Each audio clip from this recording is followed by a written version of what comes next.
conference will now be recorded. The whole set, yeah. Was it straight up 2.8 or was it 2.82? 2.8. All right, we'll call to order the Monterey Select Board on February 10th at 5:32 PM. We have Susan and Justin present in Town Hall. And Frank, are you online? Yes, I'm online. Well, as the Finance Committee.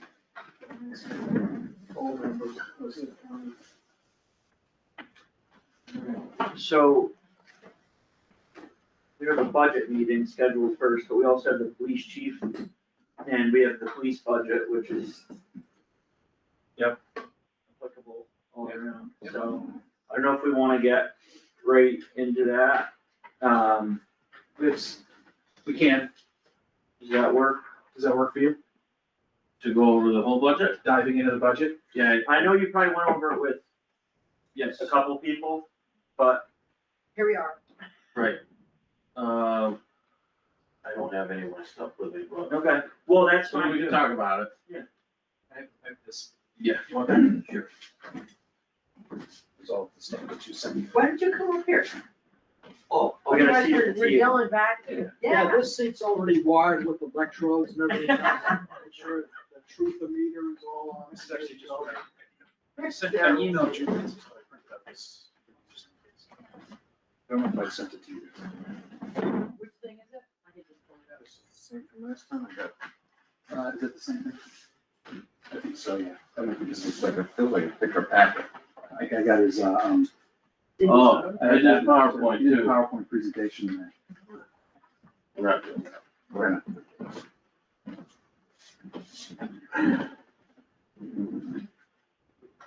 Sure.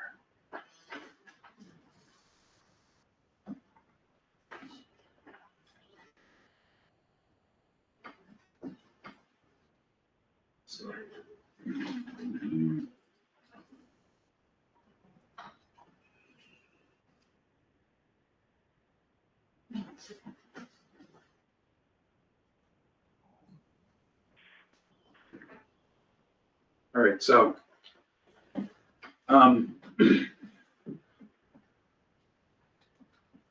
Brian, when he put his request in, he actually, the one difference is we had a 2.8% COLA. He's proposing a 3% increase in his budget, which that's what those dollars are over here.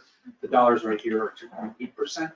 He also has, one of the major things he's asking for this year is a new full-time officer, which he, again, priced out, valued at that dollar in the budget, the same as these other officers. So all three officers at their max salary are in parity with each other.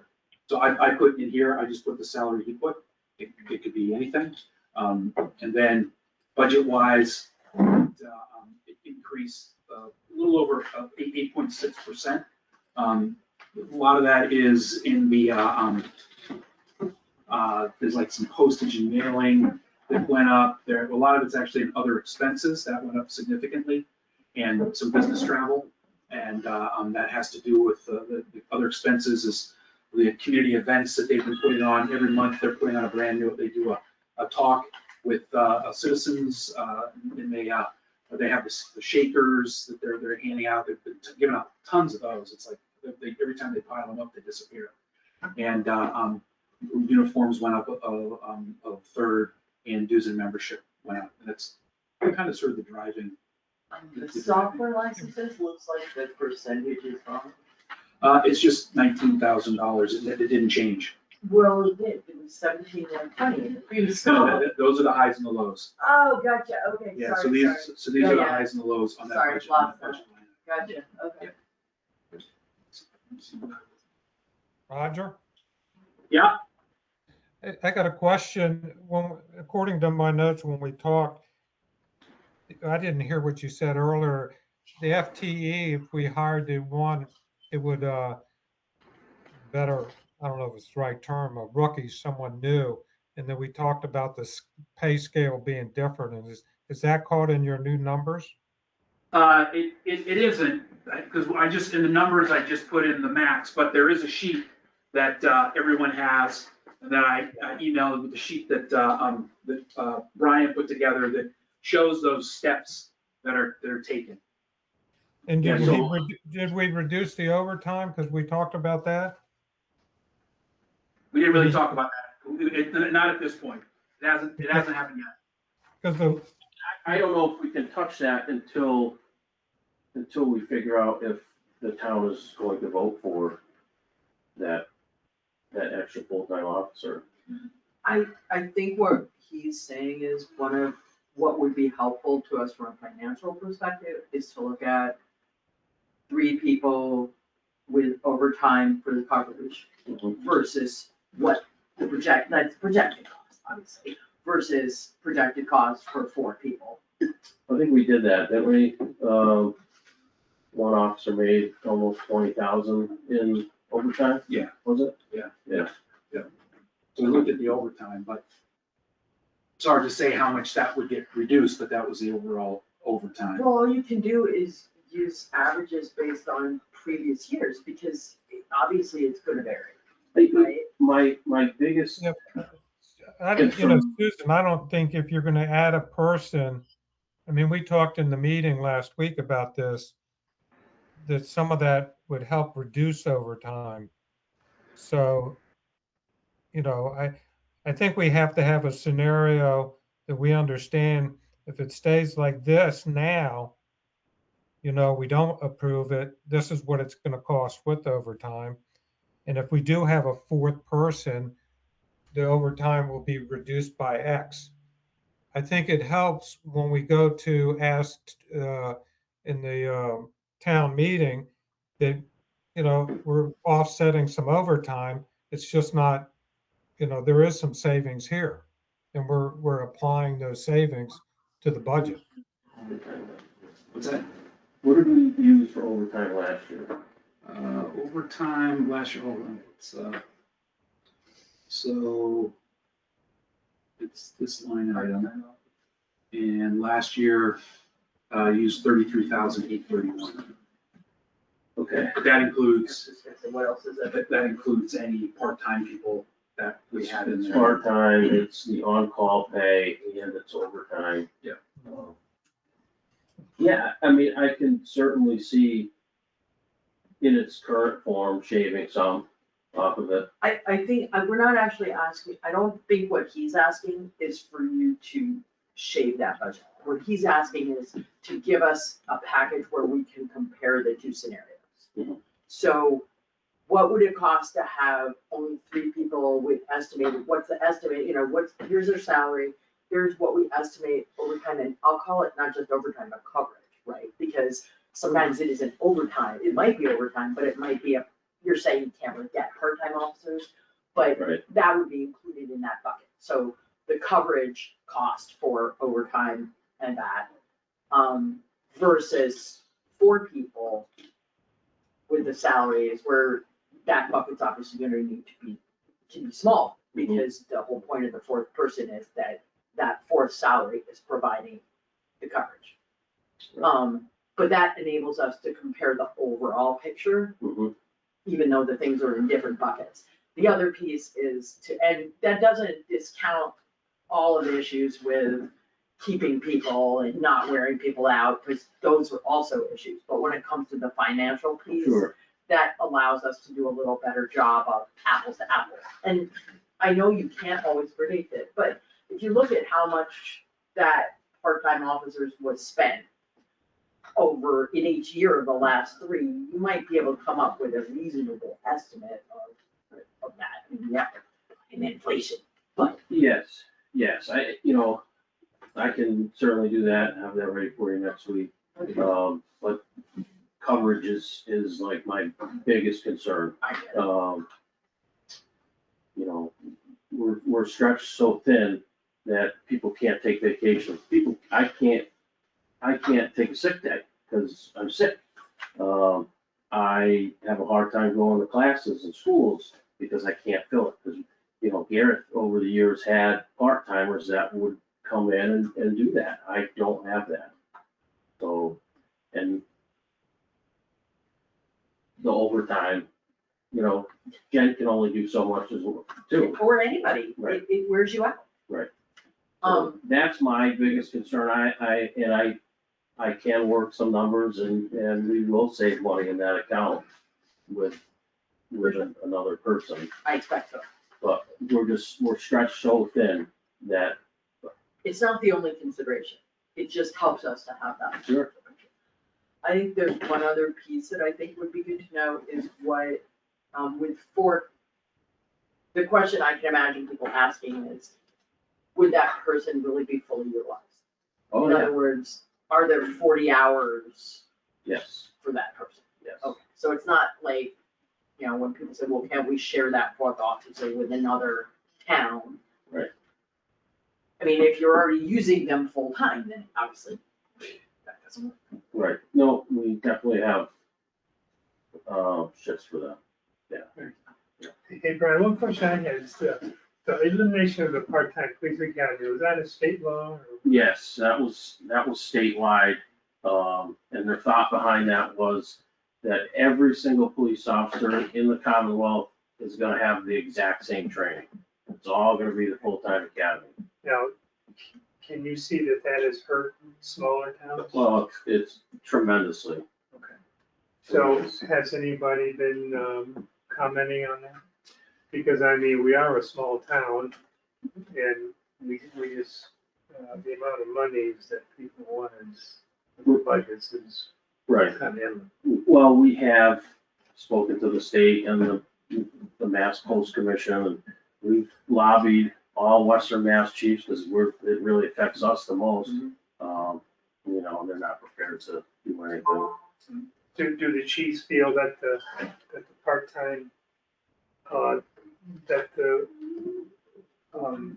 less trained officers are sufficient enough in a lot of cases to handle the responsibilities? Yes, you know, when they were on, I mean, we could still send them to training. If it was part-time, we could still send them if they're deficient in some area, they can go. But at the time that they were trained enough, you know, I think it was 600 hours, and now they have to do 800 hours. So the training's a little more extensive. Yeah, I think nowadays it's probably worth having that extra training. It's just too much out there nowadays. I think the bigger picture question, before we send you off doing a math homework, is like, does this fit in the budget at all? And for me, where I'm sitting, we've added so many full-time employees in the last several years, and that's not, you know, doesn't speak to the situation that the staffing crisis that you're facing, but I don't know if we fully have even realized the effects of the full-time employees that we've added. Since I've started on the board, we've added something like 5 or 6 full-time employees to the town in just 4 years. And that's coming from like 8 or 9. So it's a huge increase, and coming along with full-time employees are increased assessment of Berkshire County retirement, other post-employment benefits, which we just got an audit, an assessment on. We have to budget, that's a future liability 30, 40, 50 years down the road, and 10, 20 years down the road. And with all those costs, some known and readily available, like health insurance, and some not as readily available, I'm pretty leery of adding a full-time employee and open to any other solutions. And I know it's hard, and I don't have a solution that I can say, here's gonna solve the police department staffing shortage. But I would be hard pressed, because it's come up for other departments as well, other potential full-time employees or merging positions to create a full-time employee. And I just don't know if we had fully realized how that's gonna affect the taxpayers. And we just, every year we've added 1 or 2 or 3 full-time employees and is not a sustainable course. And I understand we're having difficulty finding volunteers or difficulty finding part-time people, but I think we need to sit down as a select board and the finance committee and realize how many, because I know there's other full-time employees being talked about within the budget. And can we actually do that? Well, what we're doing is not sustainable. I've worked every day for 2 weeks. It's not sustainable. And even when I did have that other officer, like I said, I can't even take a sick day without having coverage, because there's nobody here to cover the town, so, you know, I come in. For you, and it's not safe. No, and we don't want you to be working 2 weeks straight or 4 weeks. You're overworked. There's no doubt about that. I wonder if, some other towns have involved Mass State Police, like Sandisfield. I think you were saying involved Mass State Police. Could we do something with other towns? I don't know, but I think at some point, I mean, if that's what the service that you guys want, then we could certainly get the state police in here. well, that's the place I'm getting to, and it's not, I don't mean in any way to be disrespectful, but we're sitting here already raised taxes an insane amount over year, and then it's no fault of your own, you're running the police department, but we're looking at all these departments, and the full-time employee question too is that's not a next year budget problem, which maybe we could swing it this way or not. It's, you add a full-time employee, that's permanent.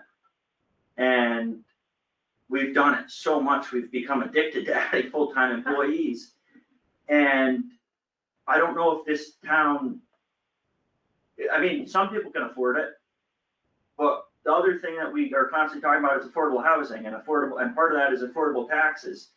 And every time we add a full-time employee, regardless of whatever department they're going toward, that's basically a commitment for eternity with benefits, retirement, retirement benefits that aren't retirement, vacation and holiday, because as far as the part-time expenses, yeah, we will save money because there will be fewer shifts to be covered, but also that employee will not have their own vacation time, holiday time, that potentially if they're the only one on that shift, now they're getting paid differently. So it's an unfortunate situation. I don't like to be the bearer of bad news, but I don't know personally, I can't speak for everyone. I don't know personally how many, if we should add any full-time employees to any department this year. Because the unseen costs, if, let's say it's someone with a family and we're increasing our assessment to retirement and we're paying an OPEB, their payroll might be 65,000 and their other benefits might be 40,000, depending.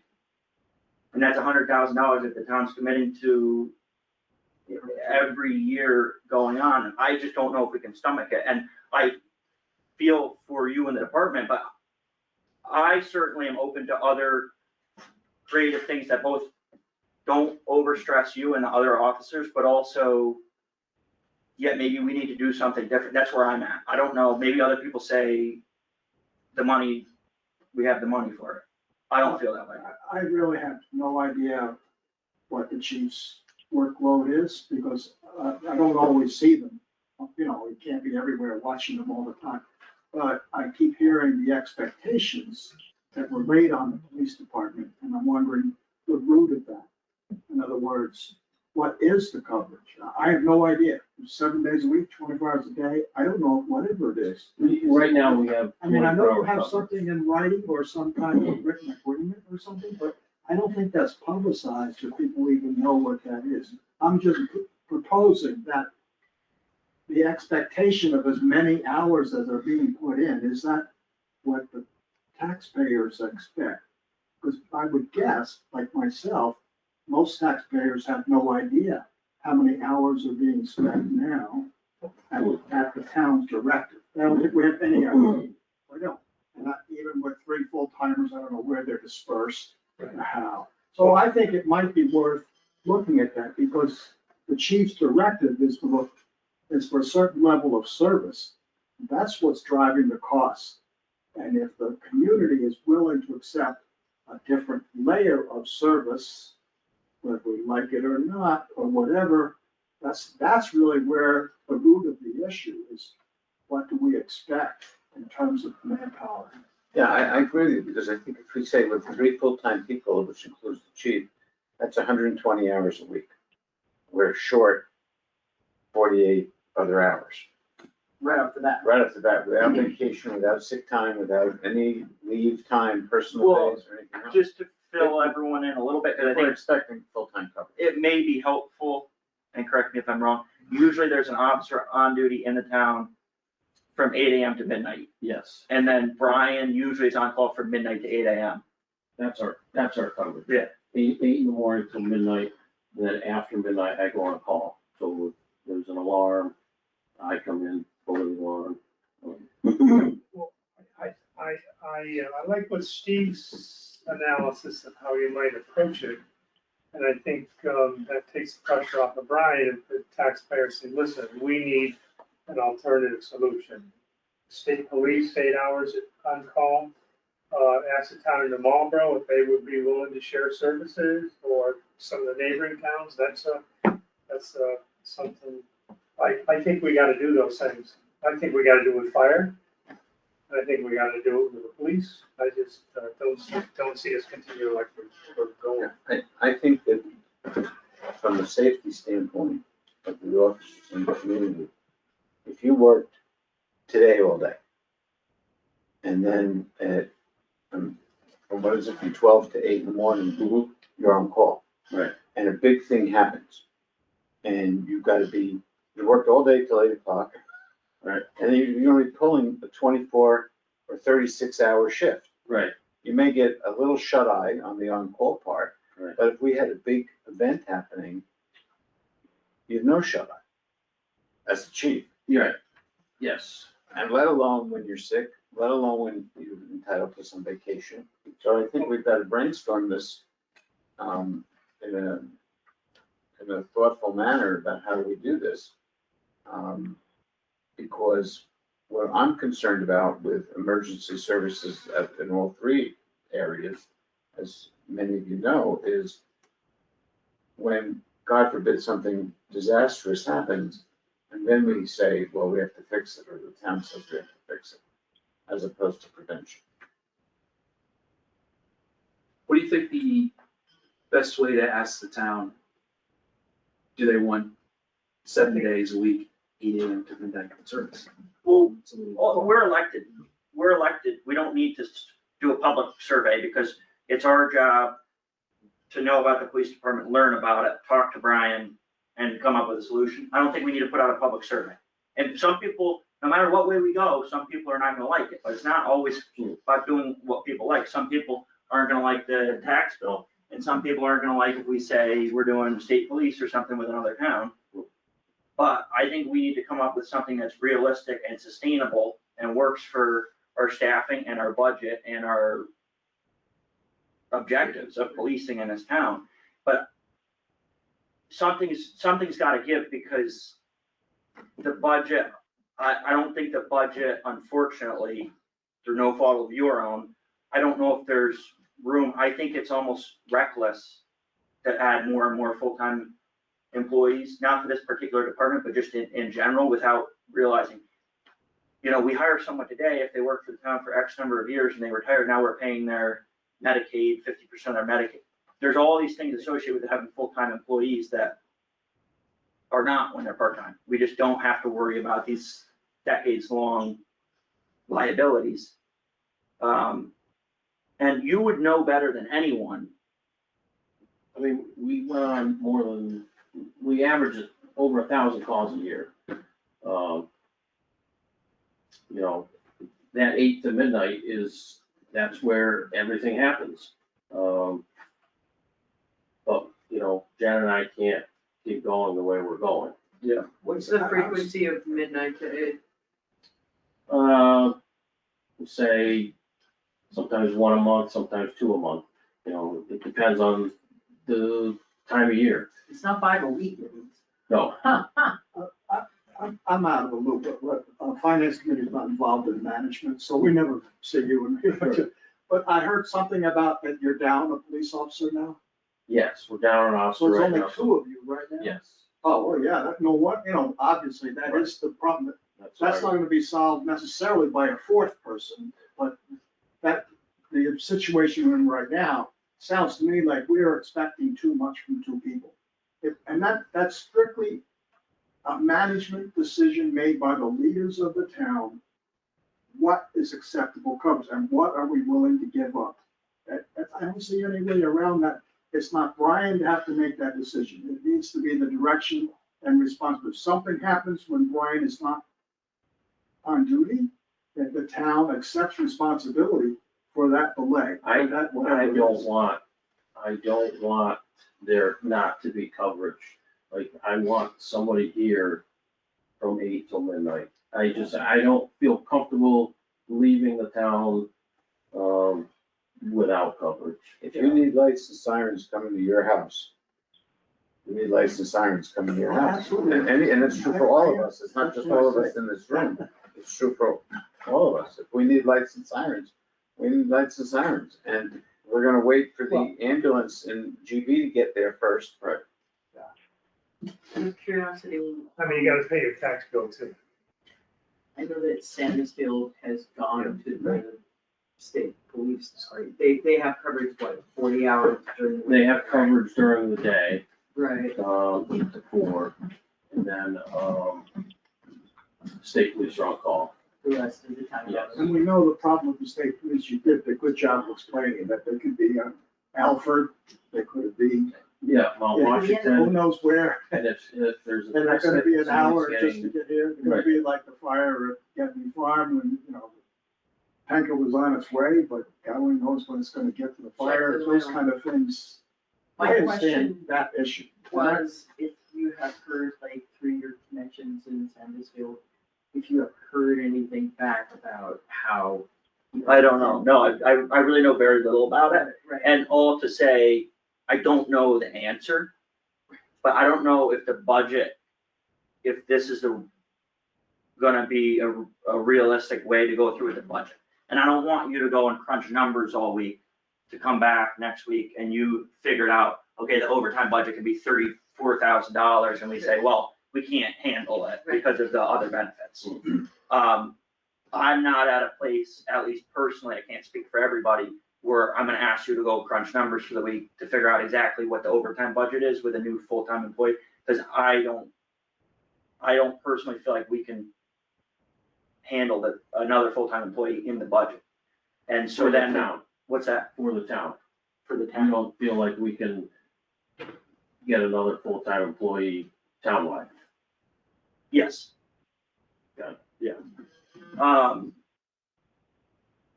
And you're not the only one who's asked. And some of the proposals are good, and some of them make a lot of sense and solve real problems. And also the budget is a real problem, and people got real tax bills, and we talk about affordable housing, and the one thing that is always the elephant in the room or doesn't get talked about with affordable housing is affordable taxes. So all that said, I don't know what arrangements with other towns or the state police would look like.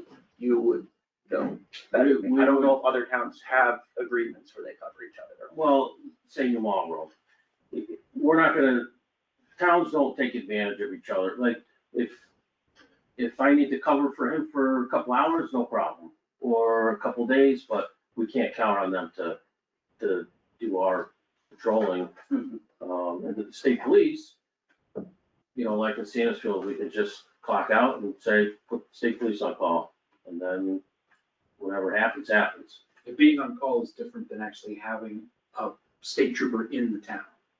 Like you could hire the state trooper to You come can in. hire a state trooper to patrol your town, Probably more. but that's based on, you're hiring them at detail rate. Yeah, you can't do that, that's not for them. Right, But I think now would a neighboring town like to cover two towns? I don't think so. I mean, they have. What if it was- If Right. if they're sitting here in the same situation we are, would they Because I don't know what we're gonna do about fire, because we're going and fighting everybody else's fires. So I don't know what is gonna entice them to step up to the plate, but it would be nice for everybody to share those services too. I mean, I don't see any other way around it. Yeah, I What mean, if it's reciprocal? You know, Tuesday afternoons and Thursday afternoons, we're covering another town, and Monday, Wednesday, Friday afternoons, they're something, I don't know. I imagine other towns are in somewhat of a similar situation with the changes coming from the, getting rid of part-time police. right. Like, we got a little bit ahead of that by adding a full-time officer, but we are still feeling the effects of it with backfilling overtime or other shifts. Yeah, I mean, like you said, we have, with the 3 officers, we have just enough to fill the entire week, you know, from 8 to midnight. And that includes no sick time, no vacation, no anything. So, you know, What other communities are doing is the select board knows from our prior conversation, you know, they're looking to have districts where they lend services. We're not pulling somebody from GB or a state trooper who's in Lennox or something and waiting. The issue is response time is a big issue. And we're not, by having a district, you have people that are close that can, you might have somebody in Otis, let's say, or in Marlboro, that is very close to where an incident's happening, but they're not gonna deploy really quickly because you're not in the district.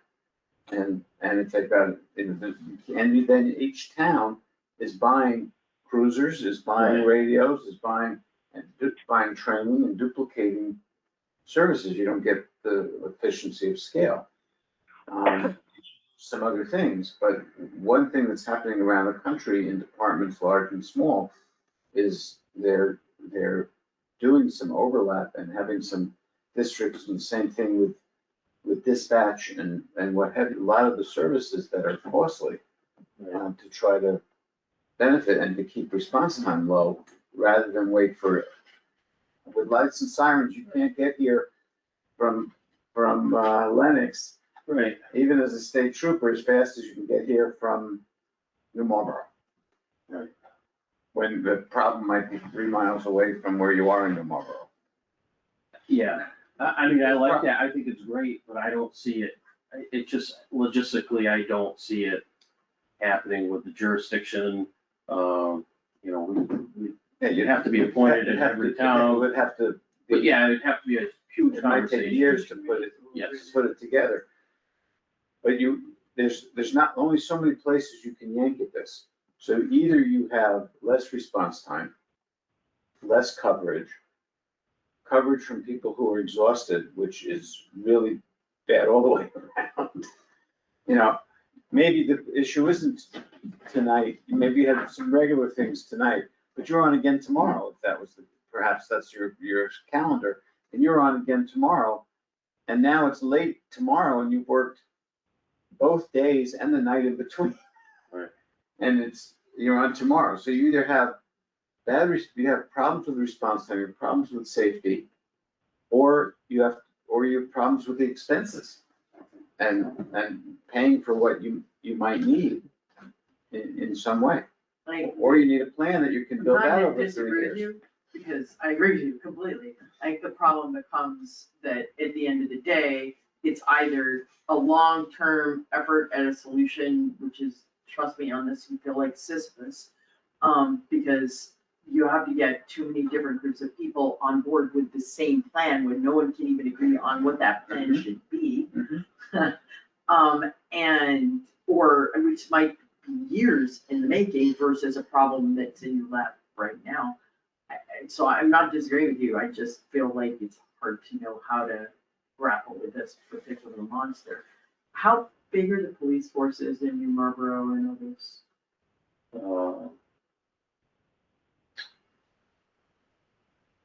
I think New Marlboro has 3 full-timers. I don't know how many Otis has. I'd have to do some research. Otis and Beckett combined, they share the chief. But And I don't know how that works. I don't know if Otis pays, I think they might pay half of the chief's salary.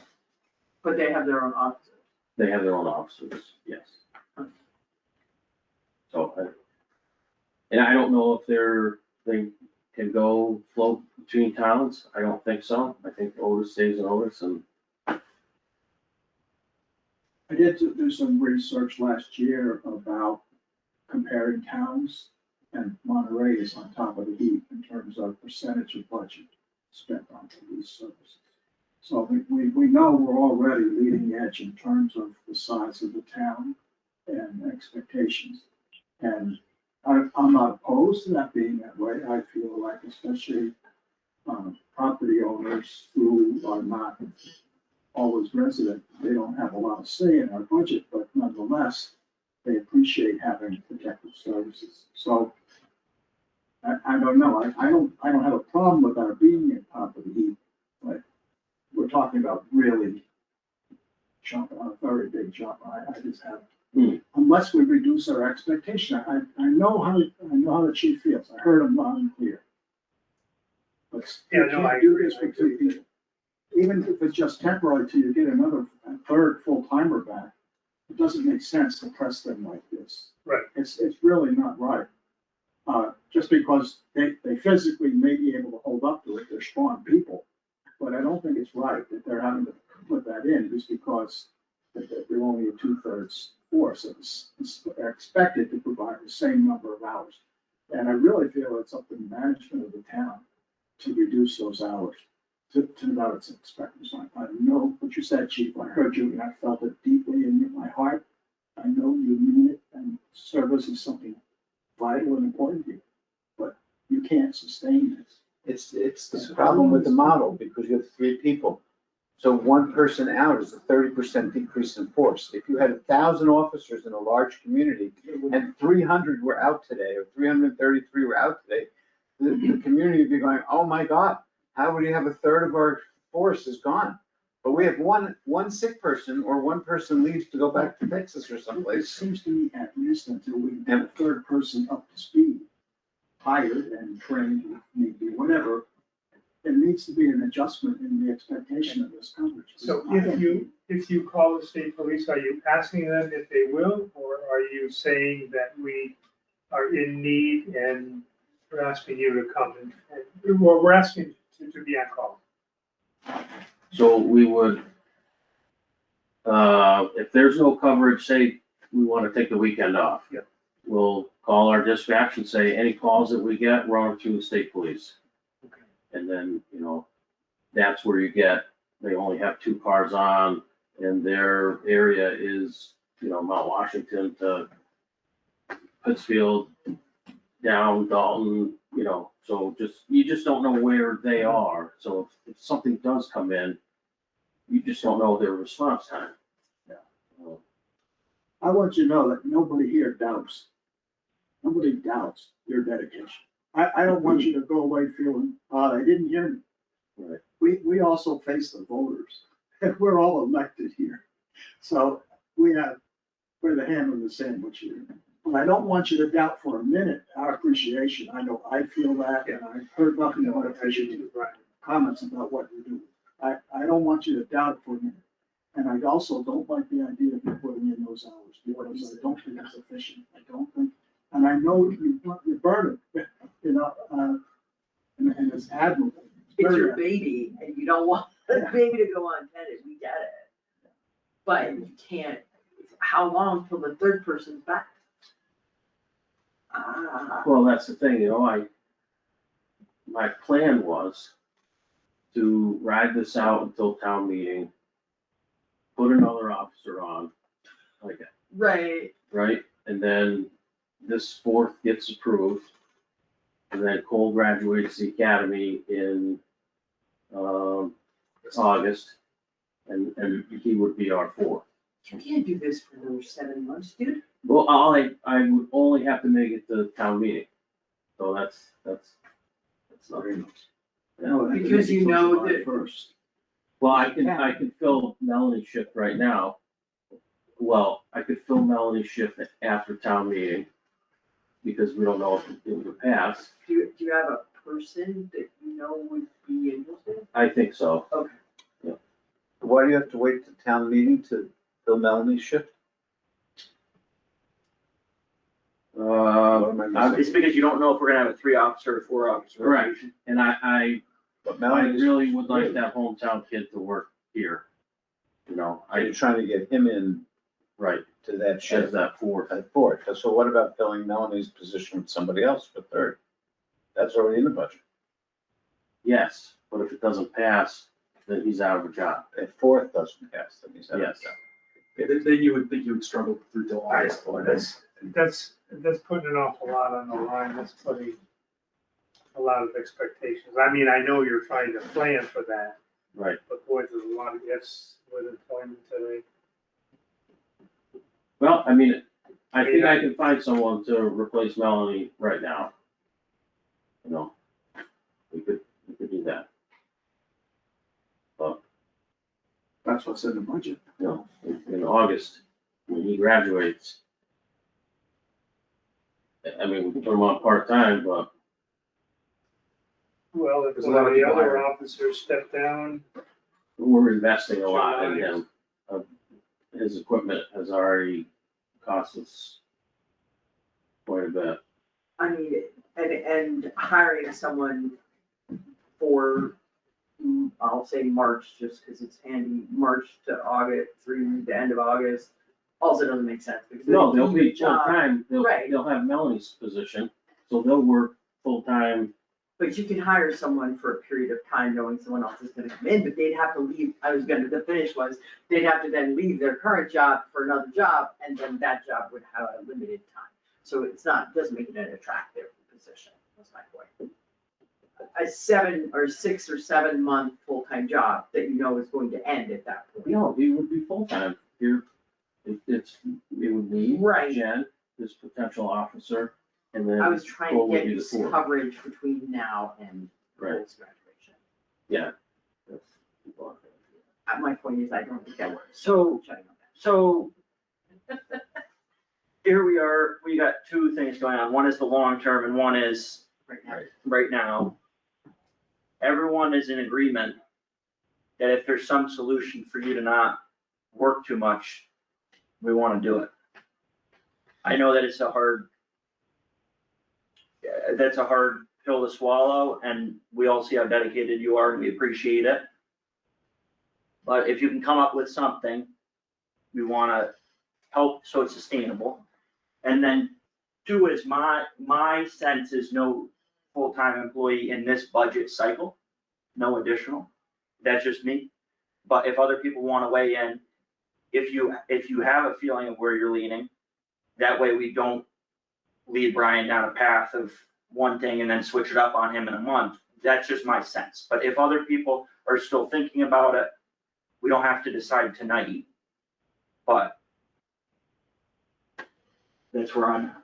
yeah, well, if the select board decided to tell Brian, turn certain number of hours over to the state police, it gets Brian off the hook. So he says, it's not what I really would like to see done, but I was directed to do that by the select board, and then you can feel comfortable. So if something isn't done as swiftly as it would be if you were to do, which is probably the case, then you're following the directions of the select board. And the advice of the finance committee or the input from the finance committee. I don't wanna micromanage and say it's gotta be 40 hours, and I don't wanna do something that doesn't make sense, but no one wants to see you overworked unsustainably. No, I'm fine. I'm fine. I just, It's- No, yes, you're no, not. I am. I That's just, a lie, come just on. months down the road, I know, I'm you gonna have a can't do problem. this till August, that's insanity, that's right, crazy. but the plan was to make it to the town meeting. I know, but even that is a long time. Is there, I think is there no option for, why is the pool of, I'm surprised there's no officers in other departments that are willing to I've become been sheriffs more reliably. screaming for 5 But years they just that don't. the part-time academy folding up Was is more- I was just- going to We all kill agree. us. And now And it is. it's made to that point where it has. I have 2 part-timers, they don't work. They have full-time jobs somewhere else, And they don't want more. and they don't wanna work. Right. And that's their choice And and there's their no, option. and there's no more people on that No, list. that's it. Forgive me, I can't help myself from getting on the soapbox, just one more, maybe one last Feel time. free to pick up the ball and try to work with the other towns, Woody. Trust me when I tell you, wear headgear, so when you start banging your head against the wall, you I don't put yourself in a appreciate, I cushion. appreciate that, but what we're doing is we're saying we can't solve it. The other towns presumably are in the same mess. There's nothing unique about Monterey in that regard. There's many unique things about it, but in this regard, the other towns are in the same mess. We haven't here built a structure that I'm aware of that outlasts the lifespans, I don't mean the real lifespans, but the positional lifespans of the select board elected members. So when those members rotate off and new members rotate on, there's still nothing in place. And each year that I've been involved, which isn't many compared to many of you, each year that I've been involved, I hear the same conversations. Whether we're talking about ambulance, fire, or police.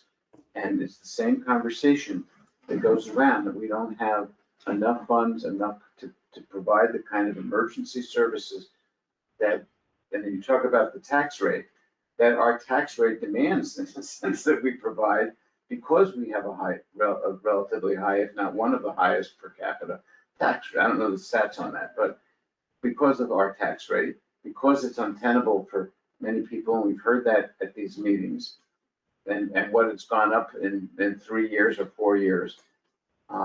And what I'm not hearing, is that there is a long-term plan that the select board has put into place that will outlive your terms, so that this can be explored on an ongoing basis of how do we handle this, whether today we're talking about police, or next week we're talking about fire, or next week we're talking about ambulance services, about how we're going to do this and get timely delivery, not somebody coming from Lennox, not somebody coming from Dalton or someplace else, or even GB, because it's not timely. If you get shared services, they are not gonna be timely. There'll be more time. Well, it's gonna take more time. I mean, that's just a matter of. If, say we join up with Sandisfield, they have, I think, like 90 miles of roads. You know, you have one cop doing both towns or something. Yeah, that's not true, but you might be able to save, I'll make up a number, you might be able to save 20%, right? Because of some of the cost savings that you have. You might be able to save some of that, which then, of course, gets passed down to the taxpayers. But I can't do the problem solving now. All I can say is that if we don't set up a mechanism to bang heads against the wall, and at least to say to the town that we're taking responsibility for this problem that repeats year after year with just a different term in front of which of the emergency services we're talking about, what happens when the complexion of the select board changes? A number of years ago, the select board had a very different tone to it, in my opinion. What's your concrete proposal? My concrete proposal would be that you set up some type of committee or commission that has a goal to at least start to explore this and resolve it on a long-term basis. For goodness sakes, our bylaws committee took, and I'm part of that, I'm not criticizing it, took forever to go through what we were looking at with bylaws. For example, if Brian says that he gets sometimes one call a month from 12 midnight to 8, why couldn't another town participate? Yeah, Well, that to me doesn't seem that hard. We just can't put that kind Because of. they get one, because they're gonna have one call a month. Right, but say we put Great Barrington on it, they're not gonna wanna come up to our town to run our calls for us. That's our responsibility. From 12 midnight to 8 in the morning, we have one call a month on average? Yes, yep, one or two on, Okay, so if everybody digs in, if all the towns dig in, then we're going to be, then we're not going to take advantage of the economies of scale. But it's also. yeah, I mean, If other it's a towns- great idea, but I just If don't other see it towns are sitting here, well, I have always been of the thinking that sometimes in solving solutions, if you don't, have an in-depth look and really try to make it work, sometimes a problem that you have, whatever it is, won't get solved until you really try to look at all the options that will make it possible. And I'm looking at the town of Marlboro, and maybe having one call a month, but they have somebody on, and to me, it seems, I don't think the problem is the midnight to 8. I think the problem is the rest of the time. I don't, being on call is nothing. I don't mind it, but you have to. It's the 8 AM, it's the 8 AM to midnight with someone in town, correct, Yeah, 7 days a week. yes, 7 days a week. yes. I don't mind being on call, it's okay, I don't go anywhere anyway, so, And there's 3 accidents and a house on fire. And we need to deploy to 4 different locations Well, in that's- town. sure, And we have that's, 1 cop. That's mutual aid, that's mutual, that's mutual aid, people are coming for that. And we'll wait for them. that's what it is, but, what town, I mean, it's already almost been Right. an hour, and I don't wanna hold you too long, and we have an agenda. But moving forward, can we explore, can we talk to New Marlboro and see if they would be interested in some kind of cooperation? We already hired their chief Yeah, to work. and another officer. Right. But could they ever be on call in their town and covering our town and vice versa? Or is that just not realistic with how big of a geographical area that is? That's not realistic, I mean, we can ask them, we can approach them about it, but I Well- just don't see people running our calls for us. What about Grant on-call? Craig's not getting out of bed at 3 o'clock in the morning to come to an alarm, I not think- right. I mean, from my perspective, the solution to the problem, if we're talking about, a larger scheme, isn't just the midnight to 8. No, It's the, day to day. right, could there be, I'll call it a shared shift, but it's not the best term, right? So let's say you're trying to cover the, I don't know, what's the shift that ends at midnight, 4 to midnight? Yes. Someone's sick for a minute, or better yet, someone's vacation is coming and there's gonna be a week of 4 to midnights. Would it be possible for the person who's working there, like you would cover 3 of them and they would cover 3 of them or whatever? You know what I'm saying? Like a long-term cooperative effort to share shifts, to cover Well, shifts. they're gonna for each say, other. what's in it for us? The answer is when they have someone out, someone from here is covering their shift. That's the answer. The answer is what? They're not having this problem too? They don't have That's what I said. part-timers. They've only got 3 cops. What happens when one of them is sick or out or on vacation? And the answer is they get the same service from us. But I also think it's up to the, right, it's up to the ball that we put in the hands of the town officials. Yes, Work on it, rather but I guess than the tell first, Brian, go do it, Yeah. Brian, you can't. I don't think if Brian can do it, but I do think he could at least have the conversation with the chief of police to feel out if there's any interest, because typically, we're talking about human beings here, right? Like, to make that work, you need to get the select board of the town, possibly the finance committee of the town, but definitely the select board and the chief officer to be on board with that concept. But you have to open the conversation somewhere. You can open it with the select board, you can open with the police, you can do both at the same time. Correct. But at the end, you need both parties involved. And so that's what I'm thinking. It's like, if they've only got 3, right now you're dealing with only 2. But the coverage issue is gotta be a consistent thing for them too. So and it's a big area. There's no question there's downsides. But there might be upsides. So how many calls do you get between 4 and 12 at night in the winter times? I can't say, like I said, we did over 1,000 calls in a year, so if we're running days, eves, let's say evenings are probably busier than the day, so 600. Just a guess. You know, and more of your bad stuff is gonna happen at night. Your daytime stuff is, you know, daytime stuff, motor vehicle stuff, car stops, stuff like that. But your domestics and your burglaries and stuff like that happen all at night. For the most part. So what if it looks like this? You're sick. 8 to 4. Mhm. Cause daytime is maybe the time it is more reasonable anyway. New Marlboro has an officer on duty or two, and they would respond to any calls here, so you don't have to come in and work sick. And vice versa. Yeah, I could see that. And working. he's sick I could- 1 week, Right. and they don't have to pull someone in for overtime, or he doesn't have to work sick because Yeah. you're in Monterey. I could see that working on an occasional basis, yeah, because we kind of do that already. Mhm. Like if he has to run to Pittsfield for something, I'll cover him. Same with me. So, I think we gotta explore it, just because I think all the towns, because of the part-time academy being done away with, are struggling.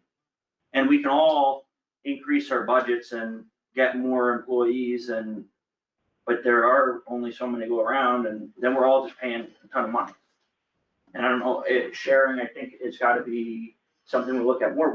Historically, we didn't have to, but it was just a whole totally different game. It was a totally different situation we were in, because we would have 10 part-timers on the roster at times. right, And And so, they live in town, some would live in town. Right. some, and so we're just, things have changed, and so I think, like Steve has said, expectations need to change.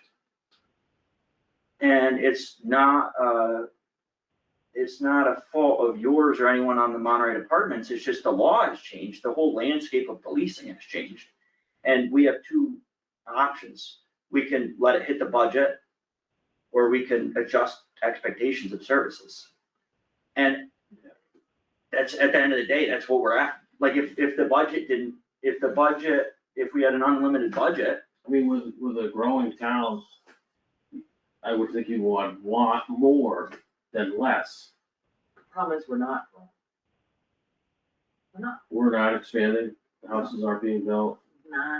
we've had some tax-based additions, but at the end of the day, people are paying more in taxes and they're feeling it, and we have not had a reasonable year-over-year increase in years. And it's not your fault, it's, every year the school comes, they want a ton more money.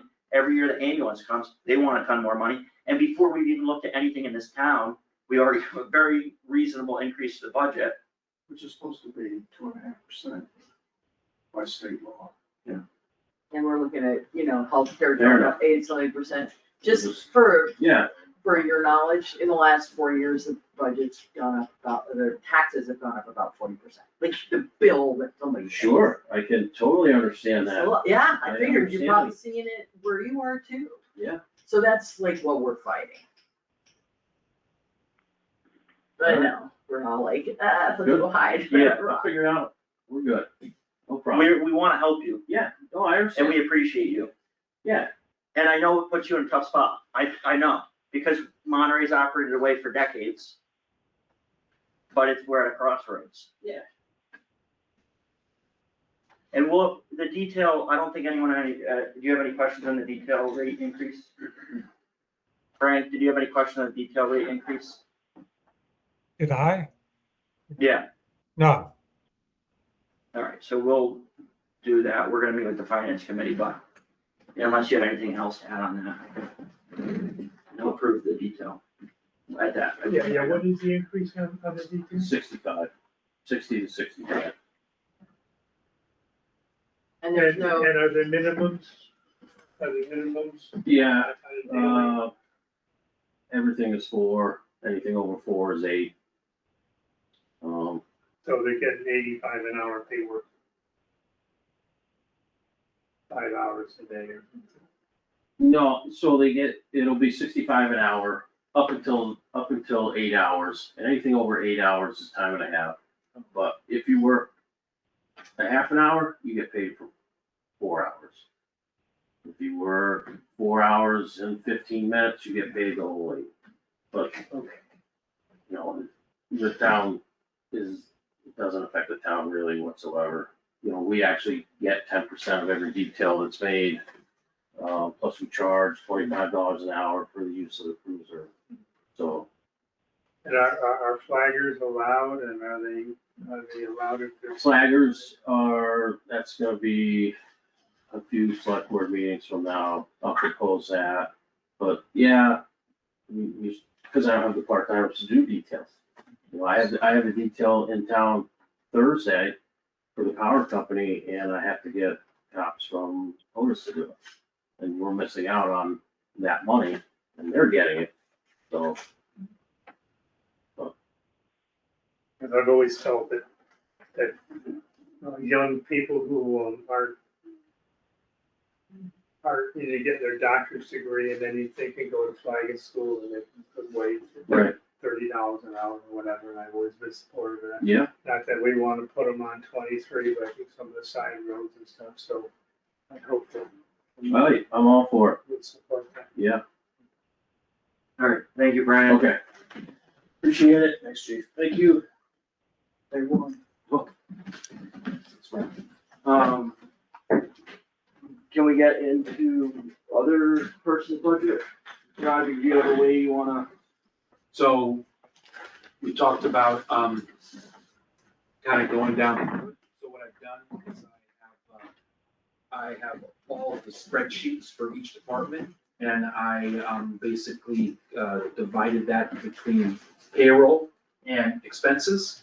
And so I know it's hard to see way up here, but I have what was in FY26 and what is proposed for FY27. And all we need to do is if you have a question on something, I can go to the spreadsheet, we can talk about it more. And we'll flag it. We Can can you flag read it all? Is this the whole thing? Yeah, well, the only thing I don't have is I've got some, I have to talk to So we'll conservation. automatically flag those. Yep. Can These you are, hide column D, please, so that we can see column G? Because I don't think that's important. I mean, yeah, I don't think yeah. they're already revisions. So if you hide that,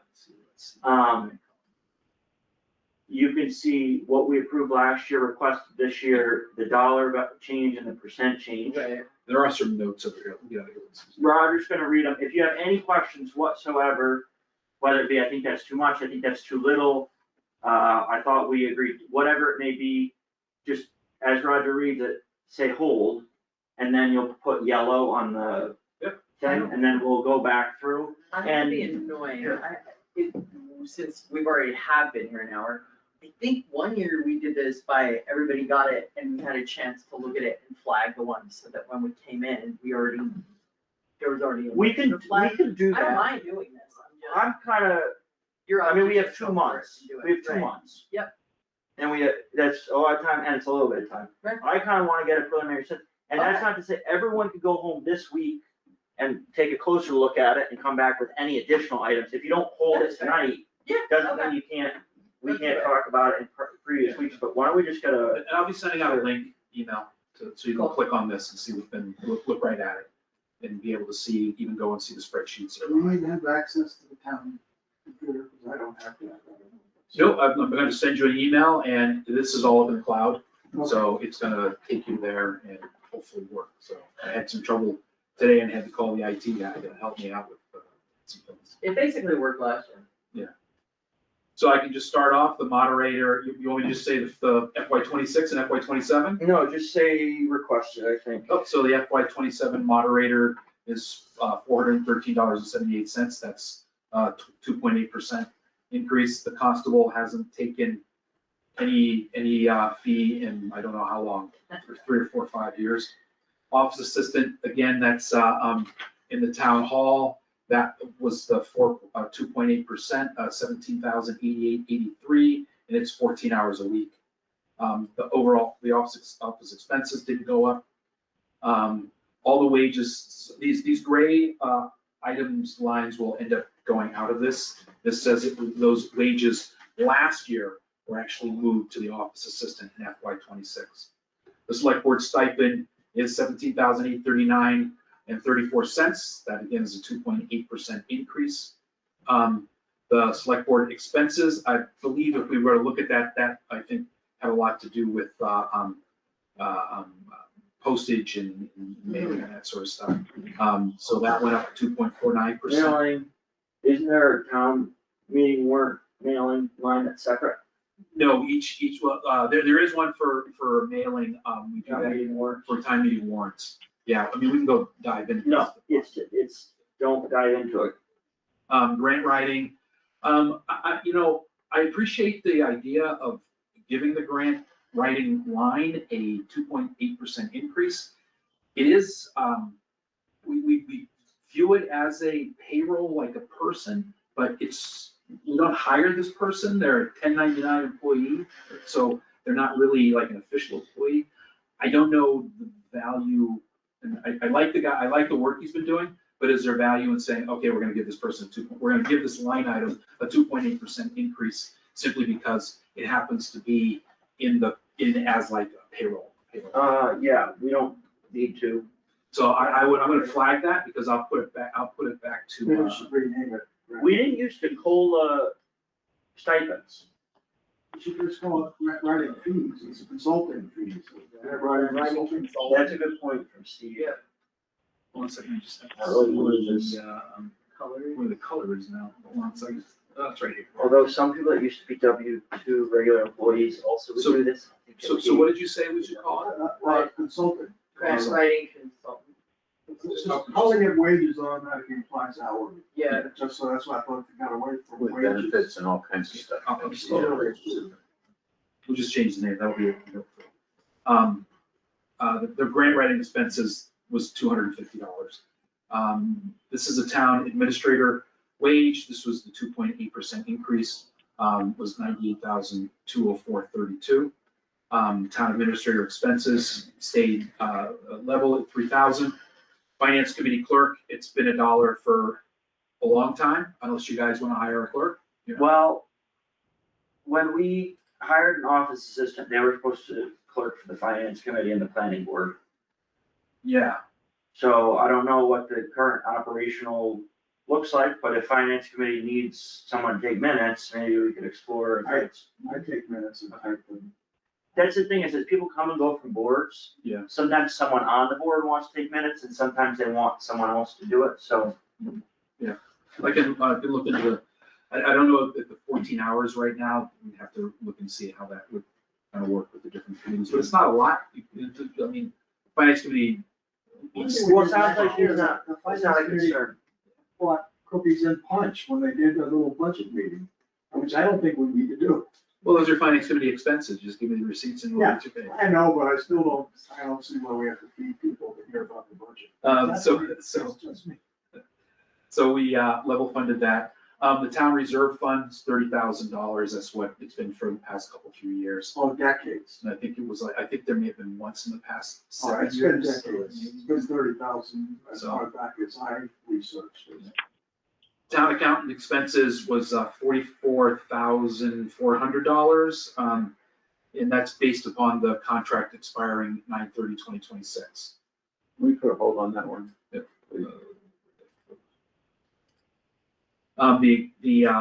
town accountant expenses went up $270 from $29,980, and we can go and look at the items if you want. But it includes all of these items, so these items, accountant, treasurer, software, annual audit, GASB 75 were sort of rolled up into FY26. So those are the items that are all included in that line item. The principal assessor wages went up 2.8%, $52,244.02. The assessor's clerk's wages, Linda Hamill, same thing, they went up 2.8% to $13,025. This next item is a request that the assessor is putting in, the town assessor is putting in. Currently, the town clerk, Amanda, has expressed interest in the in assessing. And has expressed interest in sort of, at some point, maybe becoming an assessor. And it kind of works as a shared job because it's physically in two different offices. So there's no like confusion as to what's happening in that office. Don's only thing was that she not get paid. Yes, that's what I was wondering, because that's much higher than what he recommended. Well, it's the dollar rate, it's the same dollar rate that, Per hour? that Linda has. It's just it's the same hourly Oh, rate. same hourly. It's just more hours per week. And, the thing that it does is it does create a full-time employee. So that's what it does. What does it do, Roger? It creates a full-time employee.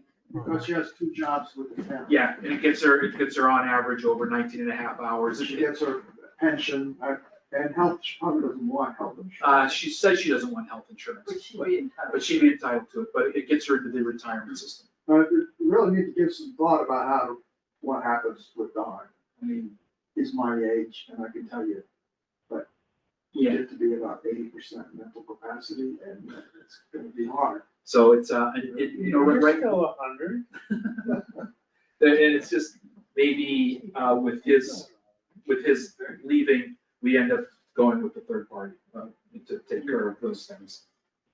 And actually, the third party, didn't he say, I think he said in that meeting that the third party he had been expecting was no longer willing to serve. Yeah, this company Mayflower is slowly, we're their only client right now. Because he's just, the gentleman, I guess, is doing his retiring. And there's some like only 3 companies now. Yeah. Doing consulting for. Yeah. The electors, the assessor stipend went up to 2.8%. The assessor's expenses, went up to 31,474, which is, 6.69%. And that includes, better write it down here, we can go look at it, but that's all their software and all the daily monthly expenses. The treasurer's services went up 43,800. There's a 1-year contract. The treasurer's expenses went up to $9,900, up $2,100. And the real driving factor of the two of those options were payroll services and bank services. And payroll services are the amount of time that our employees access the online payroll portal. The more we access it, the more we get charged. The bill comes in and it fluctuates kind of all over the place, but it's been getting higher and higher. And so, it's a strange way to do it, but that's kind of how we do it. All the departments input their own time for their employees. No, this is just employees going on to check their time sheets, get their time, their checks, download their payroll notices, look and see what's happening. Employees have access to the system. Yep. So when you first onboard, it creates a profile that you can go back, and it's where you put in all your demographic information, all your banking information. It's where you can go, because we don't distribute direct deposit notices. So if you want to know what's exactly on your check, you have to go online and download that or look at it online, things like that. You can see I think you can get your W-2s there if you really want to. There's a lot of stuff that you can get through that. The service employees don't see their pay stub at all. Not unless They just see the net pay and the. Yep, we don't produce a direct deposit notice for them. Something difficult to do. It sounds like you just print it out and pass it Well, somebody has to do it, and actually, there's a lot of towns that don't do it. I worked when I worked in my previous position out in eastern Massachusetts. along. Well, the information legally has to be available. It is, and That's what they're saying. yep. So It's we available, but we pay the computer people to make it available. we printed direct deposit notices through in the IT department. We printed them for the entire town and for which included the school department. So it was 1,000+ direct deposit notices, and with it was always a bit of a struggle. And with COVID, like, do we really need to do this? We're gonna mail them and spend money to mail them their deposit notices, because we decided not to print them at all, because people have the ability to access it. Yeah, Jeff. Can I just ask, are we discussing the lines now, or are we just We're mostly going to see if we have bolts, with some minor discretion. Because we're, it's already, I'm just going at the clock here. Yeah. And I'm thinking if we need to like just say. Yep, all right, let's keep it moving. All right, so, elected stipends, tax collector, that's a 2.8% increase, 674.13. Tax collector expenses, were 13,850. They actually went down, which had to do with software. And what we paid on software went down. Legal expenses, 21,500. It's been that way, I think, for 3 years now, maybe two years. I think it was 25, and we dropped it down last year to 21. We don't seem to be getting that much. Human resources consulting, state level funded 5,000. Meeting warrants, printing and postage, state level funded at 5,000. Technology expenses, I level funded at 27,000. I think by next year, I will be reducing that whole.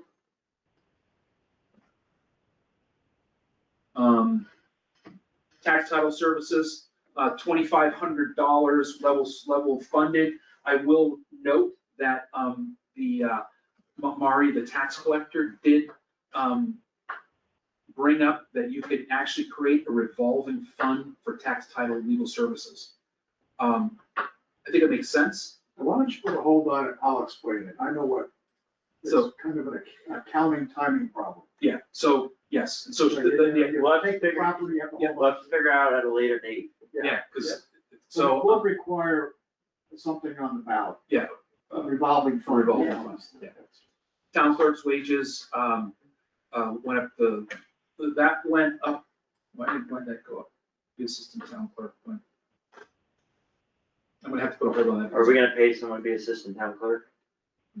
No, It says, I know it says assistant town clerk. all I right, can't hold, remember why, off the top of my head, it's 5.67%, I'd have to go back and look. Town clerk expenses, those went down up to $7,400. Election worker wages went up simply because there's going to be technically three elections, I think there's 2 national and 1 state, so it went up. And there's a whole formula we can, if you wanna look at that at some point. I'm actually surprised that expenses went down with the election. The expenses went up. Election there's expenses. separate election expenses from regular. Oh, okay, sorry. Oh, yeah, Good yeah, point. town clerk, yeah. So those went up. Census expenses stayed the same. Right. I'll mark these as yellow, so we know that they're yellow. I have to talk to them about, the agent and what's gonna happen with the agent as to hours pay. I don't really, they're sort of. Is it a pain to level fund it for the big picture? It's not a pain to level fund it, so just level fund it at Or is it gonna 99. mess up your formula? Nope, if I level fund it, Okay, yeah. I can do that. Yep.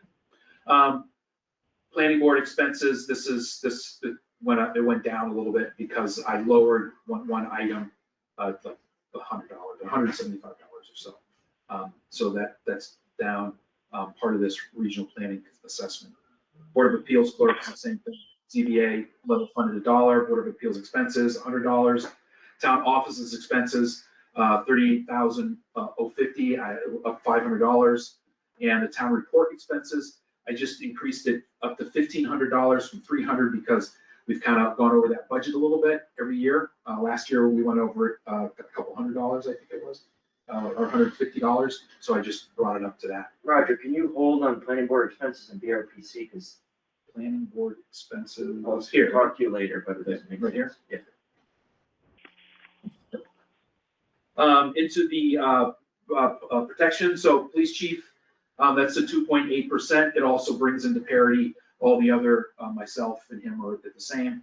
These are all 2.8% on the 2 police officers, 65,630.28 for both Officer 1 and Officer 2. Over here is just for notes what it would be if it was a 3%. And I'm gonna put this in yellow. That's the proposed full-time officer, number 3. Part-time wages, I'll put them in yellow as well, just so, because we know to talk about them. Their expenses went up 47,890 to 47,896, 8.6%. And you can go back and look in the back if you want to. I have not really done anything with the fire chief salary and firefighter salary because it is a complicated conversation. And I think it's best to actually involve the chief and the deputy chief in a conversation. They have scenarios that they have come up with for the budget. A lot of that fire department compensation line that's there for $740,514, that would go into those 3 fire chief, deputy chiefs, firefighter salary, but they have scenarios for much the same as Brian had of increasing staff. Now, because the plan last year was that we're gonna add 3 to this budget. Yes. What you're saying is that this would not add 3 yet, until we have a discussion whether we At have 3 this- or 6. At this point in time, Scenarios are complicated. I don't wanna put any numbers in there because it gets. Yeah. Okay, so what you presently have is not any additional. Correct. What I have in there does not include any additional, Okay. full-time firefighter staff. But a fair percentage of that money that would go to whether it was 3 currently, keeping 3, or increasing additional 3 to make it 6, would come out of that $740,000. It would shrink, but grow. So, Roger, can I make a point? yes. Because on line 220, fire department expenses, and you did this above, you said FY26 includes equipment and maintenance. Yep. But FY26 has equipment and maintenance separated out. Yeah, I'd have to go So back. give and it to me double check. one way or the other, because that's the Yeah. second or third time it's come up. Well, on the other ones, it was, The planning board says FY26 includes BRPC, but Yeah. BRPC had its own line for FY26. So just figure it out. I don't, Wait for FY27. I don't know. what it is. I'll go look at it. where the planning board was, Yeah, it's the so, same right thing. here, but these were. The planning board, right there. That one. Yeah, I'll have to go and look at my notes again. Because Yeah. what we ran into in prior years, and I just wanna put this This on should the radar. probably be 0. FY26 approved needs to match last year's town meeting minutes to the dollar, to the cent. Yeah. Cause we ran into one year, we were $30,000 off like a week before we signed the warrant. Yeah, I'll go down through and double check on that, because And the gray ones theoretically are not gonna be on the warrant this year because Yes. they weren't, we got rid of them last year. yes. So they can just come right off the whole spreadsheet. Yeah, that's what the plan is. I kind of kept them in there, Right. essentially, basically a copy. Roger? Yeah. On the fire chief and the deputy chief, the first quarter, you got me a breakdown of their different pays. And I think it would be good, I can email everybody the email too. You see, there was like 5 different pays that contributed. There was Kelly, there was, I can't remember all of them. But, you know, when they need to come prepared to talk about what does this breakdown look like? You know, in the first quarter, you know, I don't know how it all fell out the budget, but, you know, for the 2 individuals, it was about $57,000 for the first quarter. We had $4,500 in fire calls, you know, it was divided up pretty evenly between the 2. So I think when we get to talk to their payroll, it'd be good for them to explain where these numbers come from and are they going to go up, stay the same? Yep. Okay, did you mention anything about fire department expense?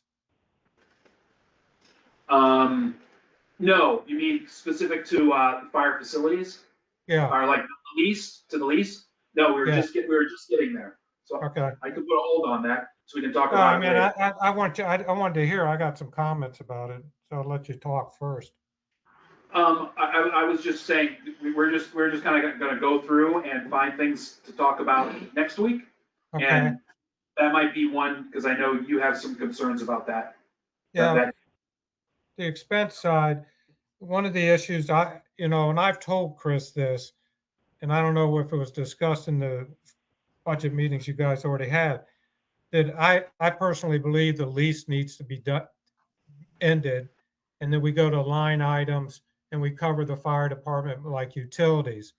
What I did was I went and their lease is $60,000 a year. I looked at their tax returns for 24, 23, and 22, and the average is about their expenses are about $47,000.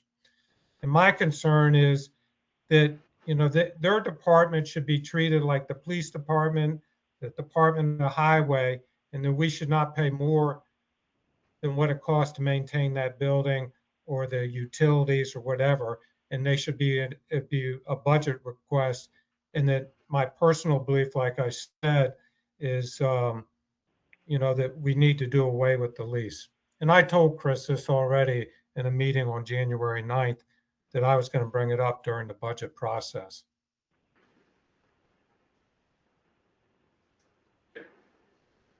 Continuing on, I left Berkshire County Sheriff's communications at $1. It was $0 last year. The only reason I did that is because right now the state is taking over communications and they're still in sort of a growth period. And I just, we always like to keep $1 in the budget, so at least we know that there's a budget there, opening for something.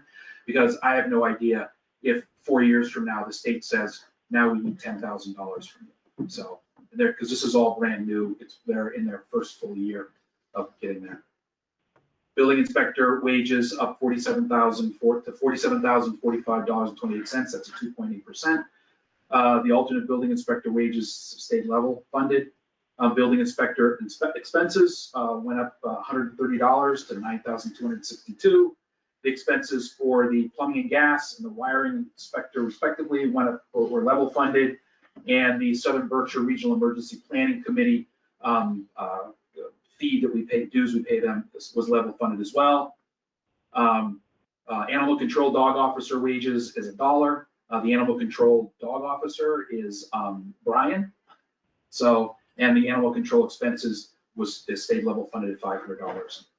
The animal inspector stipend went up to 2.8%, which is now $660.72. The tree warden stipend went up to 2.8% of $4,404.77. And the tree warden expenses went up to $57,048.56. And you put a hold on that. Yep. Is that Kevin's request? 57,048? Yes, yeah. A fair percentage of it is contracted services for the tree cutting. Well, 99% of it, right? Pretty much. Oh, not, yeah, close. Fair. Getting into the school department, that stipend went up to 2.8%, $1,775.13. I have not gotten anything from them, so this is basically level funded. We know that's not going to happen. I know that Frank, you have spoken to Kim to try and get this done to us as fast as possible. I think so. Yes. I'll reach out to her again tomorrow. They delayed their finance committee meeting by 2 weeks, so I don't think we're gonna see anything anytime soon. So now we're into public works and facilities.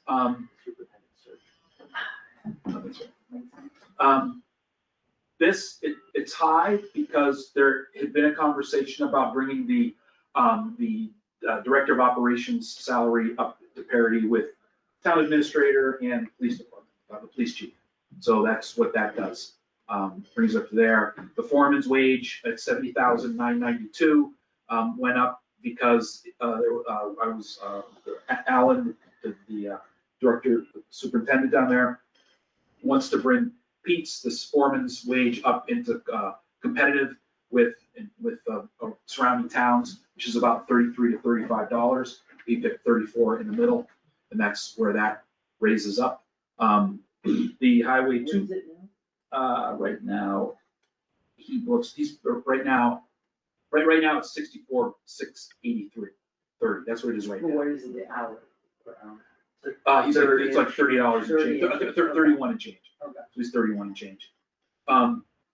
This Highway 2 is $64,393.92, and the reason why it is that high is because he actually, the person we hired was making more than that position actually was. He was making $30 an hour. The position was actually had been for what, $29 and change. I think it was 28, and so that's why that's budgeted for him. So that's With COLA. With COLA. COLA. Yeah, with COLA. Yeah, because he's actually, his payroll right now is $63,640. That's what he's making. Same thing, this is down here, we have Highway 3 is the 60,931.24. That's a 2.8% increase. However, the position itself is only at 48,024. So the budget for that line item just increased sort of naturally based upon what the budget was before, but the individual in that position is only making $48,024. And Sheldon is the fourth person here down, and that increased 49,368, because what that does is that actually lifts Sheldon up to parity with Ryan, and at the same dollar value at that, because they're both. Sheldon was actually making more. The Highway 4 was making less than the new Highway 3, but they both basically have the same qualifications. You know, they don't have any licensing at this point. They're basically laborers. Can you put a hold on Highway 3? Can we just consider level funding that? Sure. Highway 3. Oh, sorry. Temporary highway employees, the same thing. It's just the $1 that's in there for a hold. Highway overtime, not the winter overtime budget, went up 2.8%. And highway expenses overall went up to $268,400, which was a $20,000 increase, which we put on, I can't remember what it is. Oh. We can go look at that. Yeah. Highway roads and maintenance, we level funded highway road maintenance at $142,000. Snow, salt, ice, and sand winter overtime level funded at $172,500, which last year came in at like $172,430 or something like that. Wow. We didn't do a budget adjustment, a line item adjustment. No, it's all one line item now, so. No, but some years we could take money from Yes. one of the other line Nope. items in the highway department to bring it up. No, it was like, We did use some of that for something. not for. The year before. The not- salt set. At this time last year, we were talking about snow emergency, but we never hit it. Yeah. Right, okay. Might be different this year. Public lighting is, went up $100, 45, electricity's going up. Fuel, we've level funded, it's been $60,000 for at least 3 years. We probably do about, any given year, between 75 and 80% of the actual budget gets spent. That's about that, what we said. Dam inspection is level funded at 5,000. Transfer station employees, it went up to 42,380, and oddly enough, it worked out to 2.8%, but I wasn't saying I was struggling with it. I was trying to wrap my head around the scheduling of it. And that, much like the library, they put in their budget the extra hours that people have to work. So for example, if we normally have 2 people on and one person calls out sick, that person who calls out sick gets paid for being out sick, and then we put a person to replace them that gets paid. So there's extra monies that we have to put in that budget to cover that all. I'm gonna flag this because I myself have to go back and relook at that, those Yeah, that's one of numbers. those positions that you have to fill. Sometimes if somebody's out sick, you take a day of sick day, we didn't hire somebody to be town. Exactly. Yeah, so it's a lot like, And they don't get paid overtime because No. they never get that many hours, but you still need 2 people there. yeah, so it's a lot like the library does the same thing. It's the police department has that budget item for overtime. Operationally, it went $152,597.95, which was almost little over 14%. We Is that the contract? We haven't done the contract yet, but I increased it. I talked to Alan, and we increased the hauling by like $20,000 because it's going to go up. And what's really happening is we take certain recyclables to, we take glass and plastic and paper. We used to take rigid plastic, but not anymore. We take those over to Springfield, to the waste management facility. And there, since June of last year, their rates have doubled. Their rate in June of 25 was like $42. Their rate in July of 25 was $70, and now it's up into the $80. It's fluctuating in Is that. that per ton or per transport? That's per ton.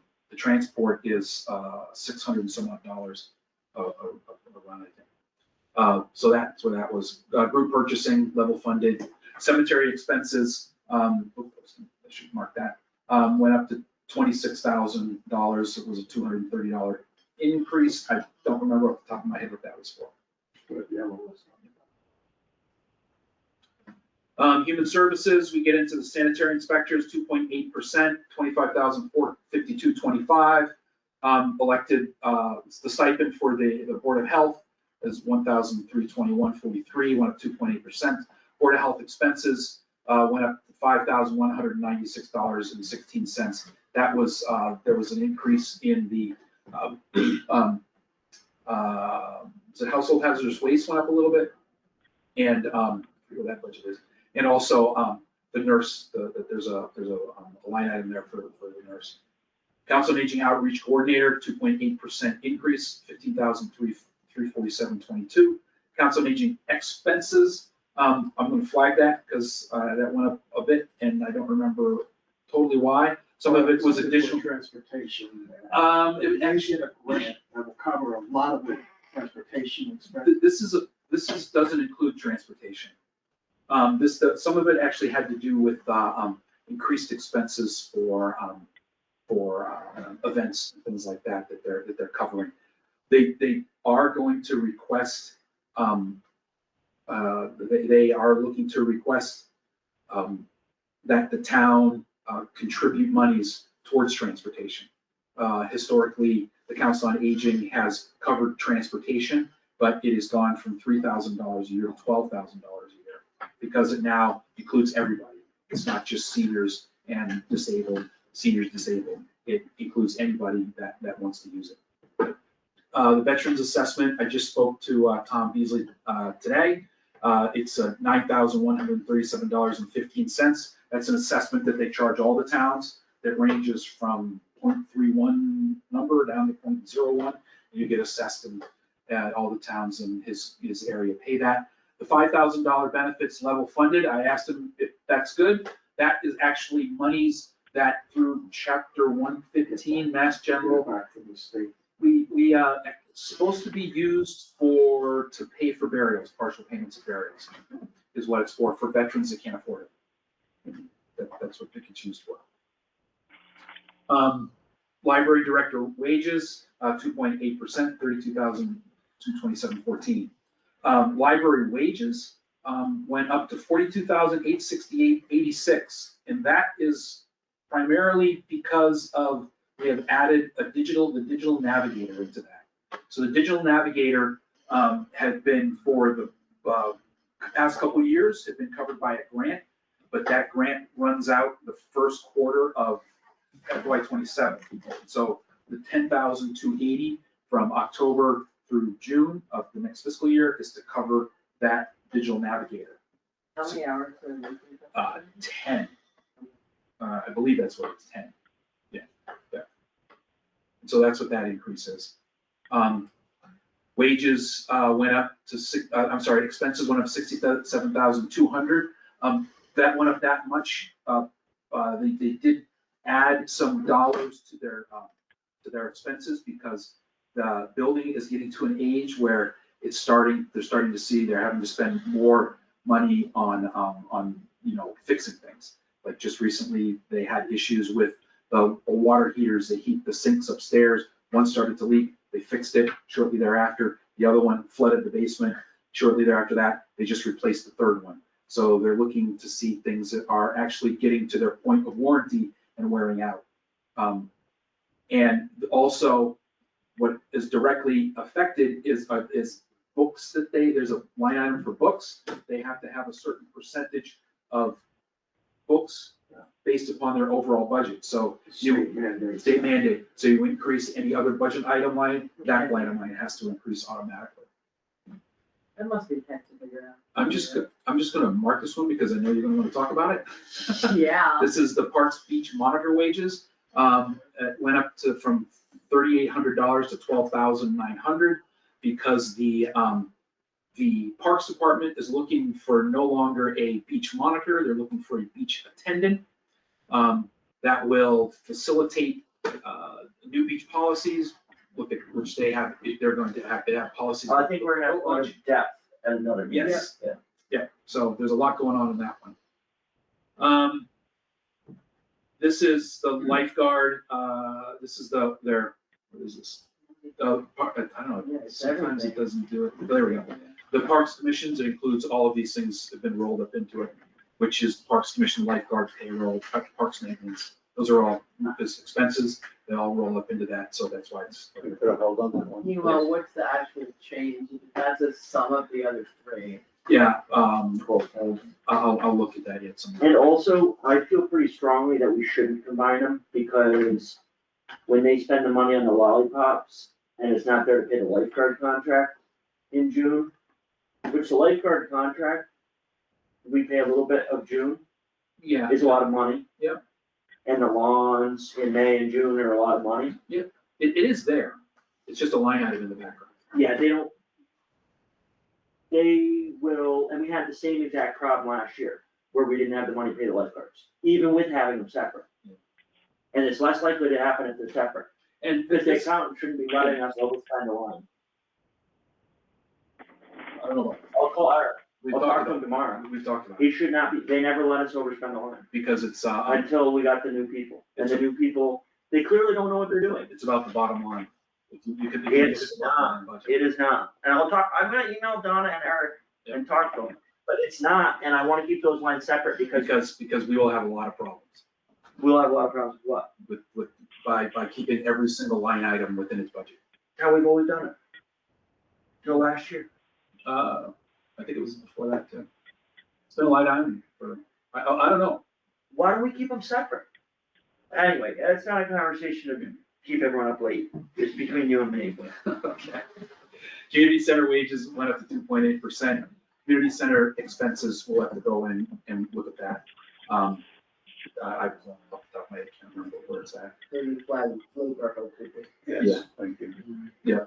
And Memorial Day expenses, I increased up to $1,500 because it was 2,000, went down to 1,000, but we spent like $1,200. We've been spending that for quite a while.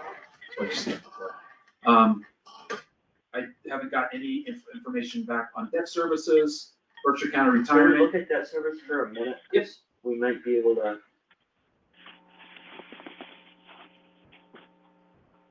Now the additional, these are minimum payments and the additional we've done with free cash the last couple of years.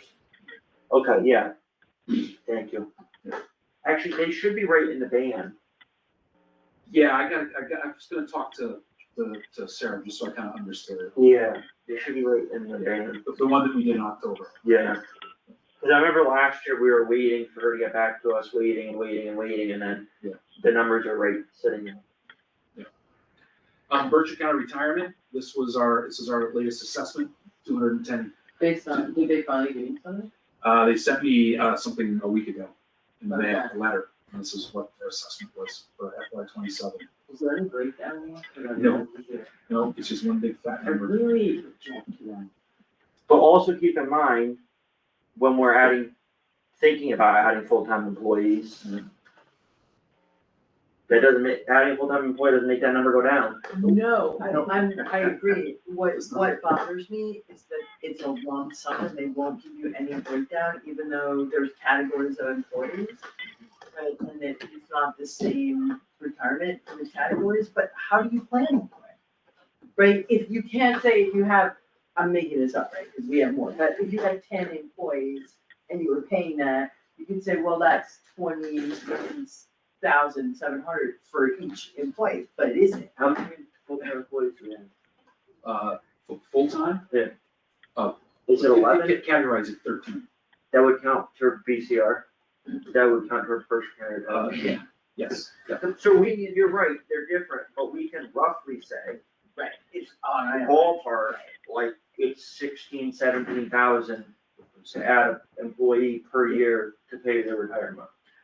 But when I'm trying to figure, when I know that police and fire are more than that, 20, call them 20. so we can ballpark it, it just Ballpark at bothers me. 20,000. They break it out, why won't they tell us? That bothers me, right? Like, I feel like they wouldn't estimate it for us in advance, they won't give you a breakdown, and I don't think that's right. I think the town should be able to know what different classes of employees cost, and I know they're like, well, it's so specific, I'm like, you've got tons of data for the entire county, you could give us an estimate or an approximation, it's not. I could talk about this, but let's.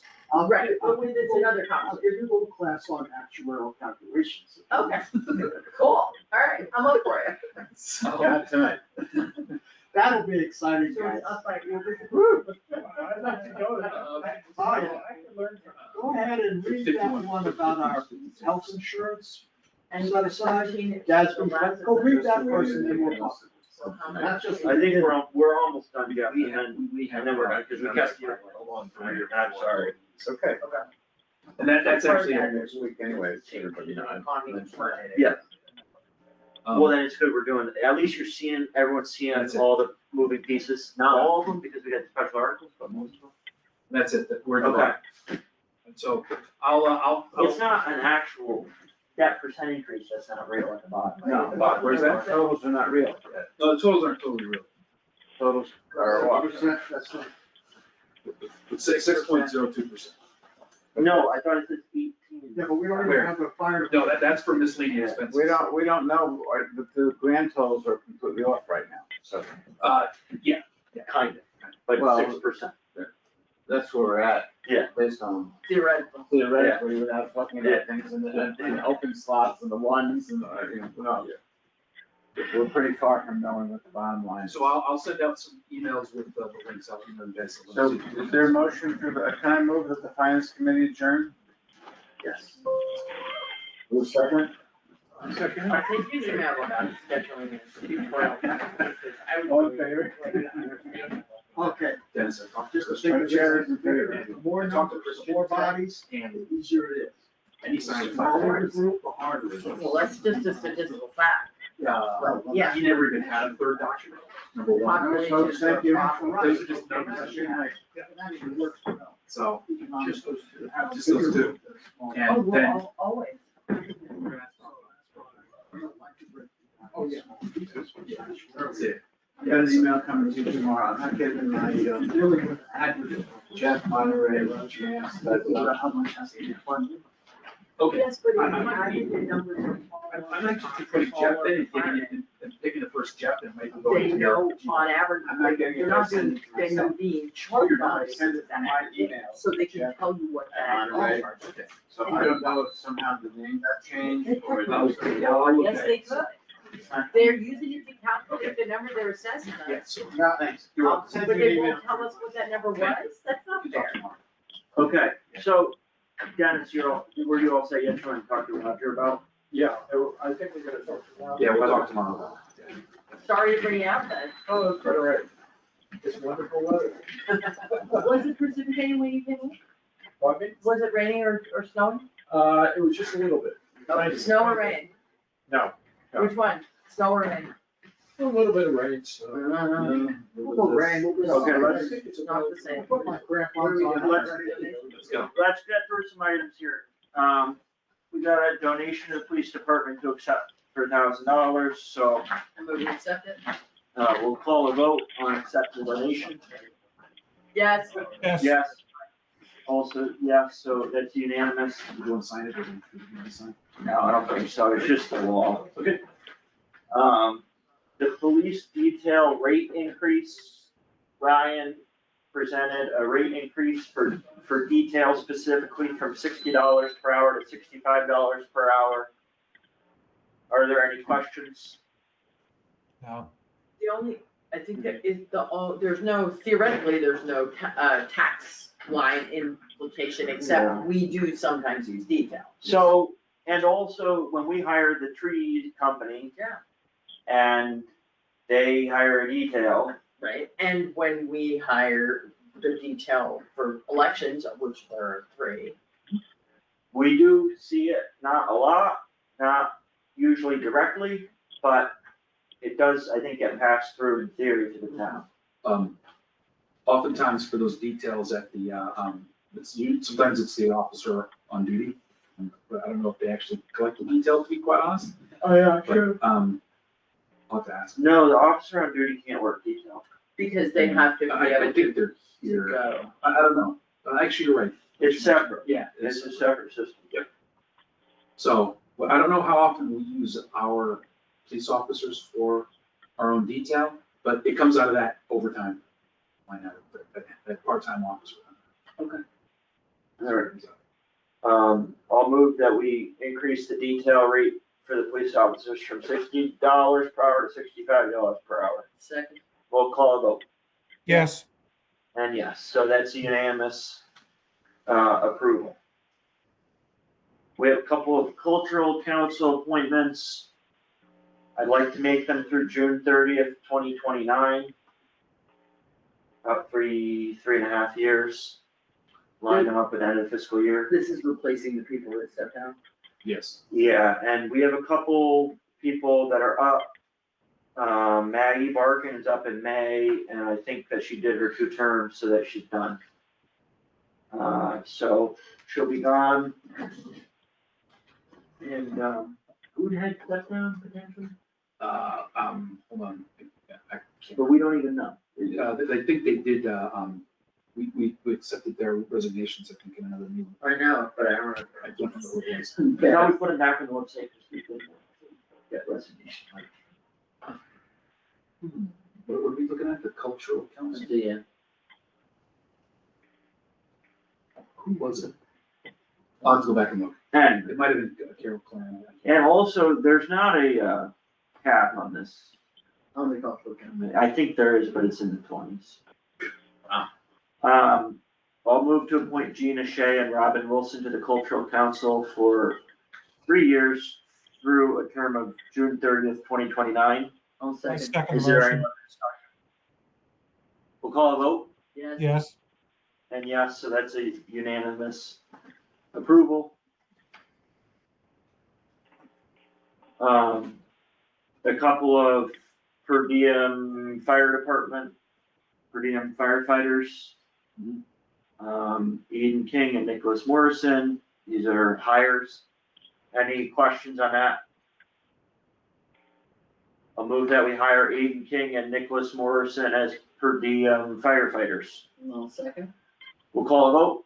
yes, Yes. Yes. Unanimously approved.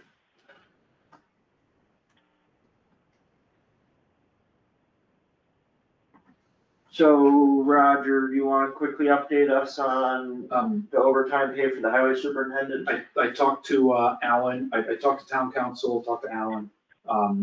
It's okay to move forward. We put together a letter we can give to Alan that, I can read it through if you want. That basically states that this is a one-time instant. Him and I will work out the payment. We're basically going to try and work it out over several pay periods. He's okay with that. I spoke to him about it. And we may actually, I have his hours. We may even do a little bit as like, save some for like some time off in the spring. But that's kind of what we're looking at to do. So this is the letter. I did email this to you guys shortly I before, wrote it. and I can sign it. And I don't know when you're back. I read it. You can sign my name.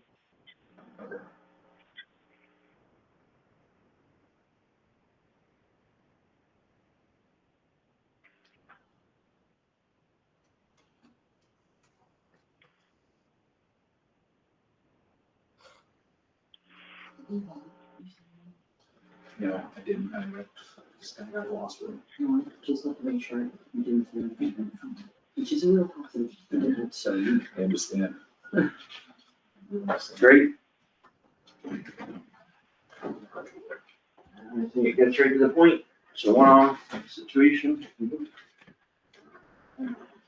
If we came up with the reasons.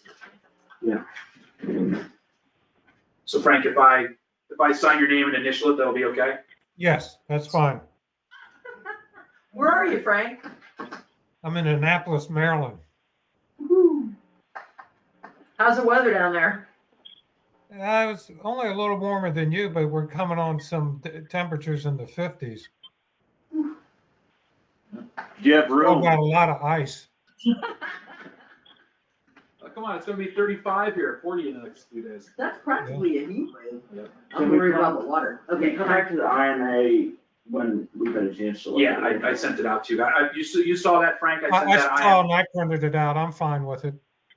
So- Oh, there it is, yeah, I didn't. We can I didn't do look at it. We can do it next week. Also, if Roger can kind of collect comments and modify it and send it to Sandisfield, it could come back to us for final approval.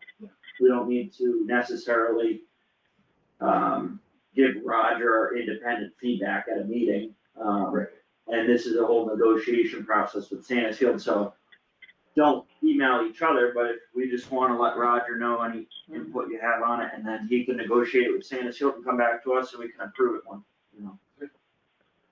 depending on the timing, we are meeting every week, so. FY24 audit. The audit did come in, it's, I had to give a summary of it, because it's very The difficult. GASB 75, not the This is whole not audit. the whole audit.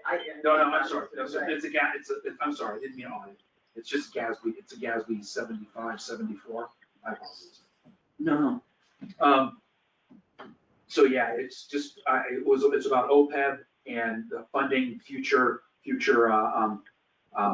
retirements, or health insurance obligations, and I just thought it was an interesting document. It was very dense, and I had to have somebody else summarize it for me.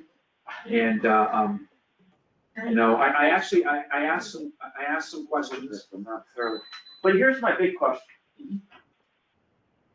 It concludes that we're 47% funded toward our liability. Yeah, I'm confused about What's that. the target? Well, the target is 100%?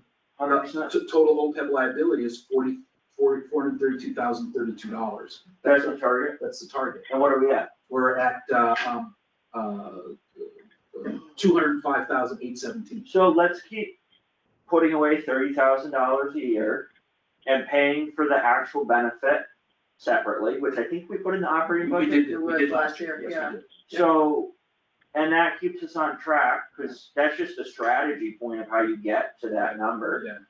And just keep doing $30,000 and in 10 or 15 years, we'll be fully funded. Yep. According to them. Theoretically. And if we keep adding more full-time employees, So I had an issue that was relevant. First of all, that thing was incomprehensible. I consider myself fairly financially adept. And I was like, what the heck? Like, it's like they intentionally find terms to use differently than anybody else. I don't know, but anyway, that's a separate matter. Our interest rate on those monies is extremely low. so that's a great point, Susan. We don't really have them invested properly, and we need to. And I did send several questions to that whole group of people who sent me, there was Tom Scanlon, who was the auditor, the company that did the GASB, the town accountant, I think may have been the town, the treasurer was on it. And I asked a whole series of questions. And concerning the investments, the town treasurer did say that they have set up with a trust company called Bartholomew to manage the OPEB investments. And they received confirmation last week that they're able to accept the funds will be transferred to them this week, at which time they will send us a portfolio of what's going on. I'd also like to know what the contract with them are and what their share of it is, like what percentage they're taking or how that works. I don't know what that arrangement is, but So, somebody has to manage it. So the treasurer is the trustee of the trust. Right. The only trustee. That's the way it's set up. Right. We could probably change that, but by default, that's how it works. And we only established OPEB trust fund. We established OPEB benefits about 20 years ago. We only established a trust fund a couple of years ago. And those first couple of years, she just didn't go ahead and actually invest the money. And she gave different reasons, but now we are actually making movement in the right direction, so. We should Which see is that. good, right, so I'm happy to see that. I just like to, like, 2 point whatever that was was probably a good rate when the bank was paying 0.5% or less. But I've got a freaking unbelievably safe money market now that's paying over 4%. I mean, I understand we need to be conservative with it. No, it just wasn't invested, and Yeah. it had been a topic of conversation with the treasurer for a couple of Right. years So I'm now. glad we're making progress. And to your point, Susan, about the language, I asked the question about OPEB liability, the 432,000. And the question was, is this the annual liability we would need to pay for all possible retirees at this point? And the answer is, total OPEB liability is the portion of the actuarial present value of projected benefit payments attributed to past service. It represents the discounted value of future benefits for both actives and retirees. No, it's not the annual, that's not the annual, that's trying to predict the total liability. So, yeah. So that's I don't know. what they're predicting, all of those people will But- cost the town in perpetuity till they die. Yeah. They have a hard job, Yeah, No. give them some credit. actuarial tables, let's just. So- share some. so- It was like, It's just so hard to understand what they're saying. Well, I don't, That's my problem. but it's like they have to guess, is someone who lives till 65 Right. or 85? And also when there's this few people, a couple people dying young could totally throw the numbers one way or the other, or a couple people living till 100 years yep. could really, Mess things up. so. There's no question, no question. It's not that, my complaint was more about the fact that it's hard to understand what they're saying. Even when you are an experienced person with finances and investments, it's still hard, right? Like that struck me as odd. Yes. And trust me, when you're gonna have to do this at some point for yourself, when you're looking at your finances and the person just asks you quick, like, so how long do you expect to live? And you're like, why are you kidding me? Like, I don't know, or how long do I want to, or how long do I expect to? How am I supposed to come up with a number for that? Alright, ISO New England Electric Aggregate update. So we have that, we have the aggregate through our through the website. You can go and you can log on, change who your distributor, who your supplier is. So they had this meeting last week because ISO New England, I had no idea what that was. It's an independent nonprofit company authorized by the Federal Emergency Regulatory Commission to perform three critical, complex, interconnected roles for Connecticut, Rhode Island, Massachusetts, Vermont, New Hampshire, and most of Maine. And those roles are grid operation, market administration, power system planning. Basically, what's happened is the storms that we've had, the weather that we've had over the past month, 7 weeks or so, actually since December, so 2 months now, they put a strain on the system. It's required them to actually change the rate mid-contract for the aggregate that they have right now on through the town's website. The market extremities of this past week was 2 weeks ago, was akin to an F5 tornado. That's what they consider. The market extremes of this past week, which this past week was 2 weeks ago, whatever the big storm, they considered to be on the network, the electric network was akin to an F5 tornado. So basically what that means is that they are trying to recover that by modifying the contract right now. So where our current rate, when you go online to make the adjustment, is 13.775 cents per kilowatt. Yes, it's going to increase 1.25% kilowatt to 15 cents a kilowatt. So that's the basic one, and then the one that includes the 50% of renewable energies is going from 15.75 cents per kilowatt. It is increasing that same 1.25 kilowatts to 17 cents per kilowatt. The remarkable thing to me is that we didn't have major outages. There've been I've only experienced one outage that only lasted a couple of hours.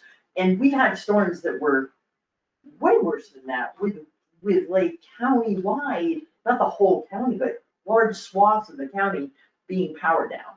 So I think it has to do with that, there's Is it, more and more has to do with consumption? consumption, yeah. That's the only Yeah, thing I because can, Yeah. if you take a look at your electric bill, all the charges for transportation, the taxes is more than the kilowatt charge. It's about 15 cents.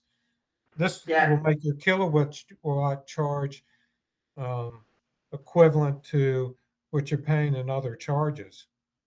Yeah, so I think it It's was, gotta be because the demand has been so hi, much that they're feeling a rate increase. yeah, because it's been really cold, a lot of people It's with been electric. extremely cold. electric heat is the least efficient form of heat. Why? So they asked, basically, I wanted to do this because they want, they just have to sign something that says, yes, it's okay. What happens if you say no? Oh, well. They're gonna do it anyway. I think we should say So no. I just wanted to bring it forward Like, and they used to say, take a smaller cut. No, and this is, you can't have a raise. and this- Say no. and so. They may I just- turn off your lights. Yeah.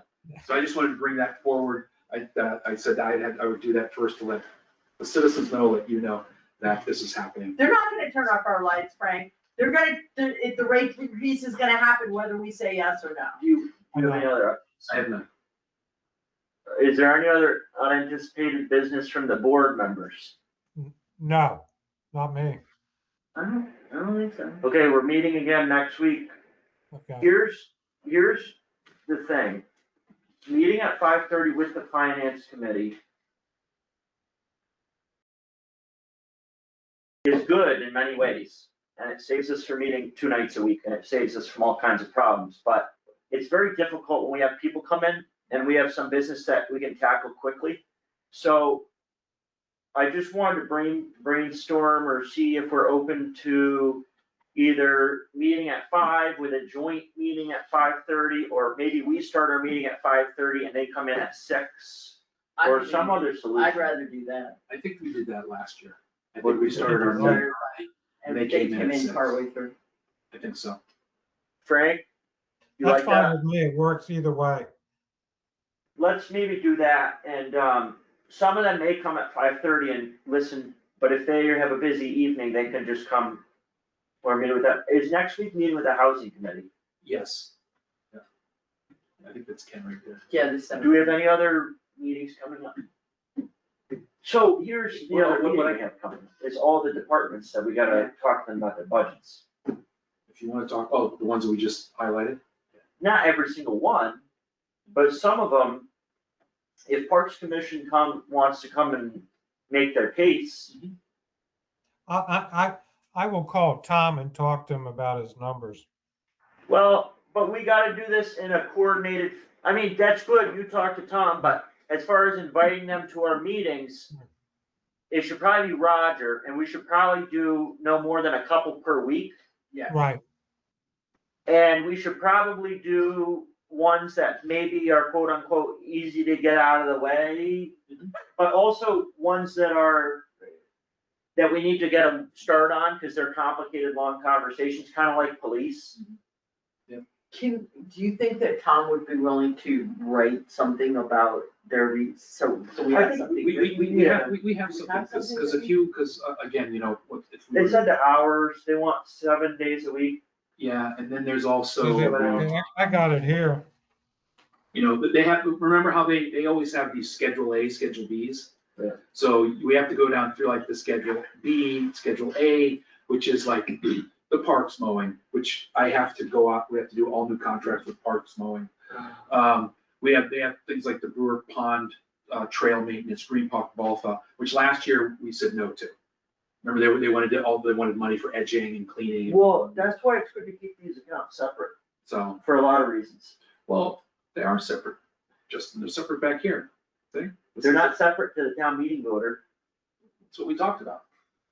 Was having a Merging. merging expense. Which we did to a lot of them, and I like a lot of the mergers you did, excellent, I love them. So Cause it makes our budget so much easier to read, Yes. but not these ones. He doesn't. Because when we get the bill for Well, the, that I understand. do you understand? No, I And the bond, understand your and- argument, And yes. also, No, I get if your, it was a full-time employee who managed the parks department, you could place a certain level of of trust or accountability to say, you need to manage your budget, it's your budget in your full-time employee.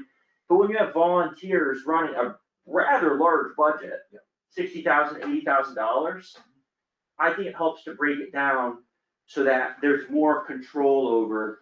I will say that Tom does a really good job. He does. And I will also say that our accounting system, the reporting of the accounting system that we had previously made it more difficult for him to do his job. But I was able to get a report that really helps. Because what happens, I can explain this really quick, what happens is that when they run reports, they run a report to the end of the month. So they'll run a report that goes from July 1 to January 31st. But yet expenses have happened, things have been paid in those 2 months. Those start the next 2 weeks of February, for example.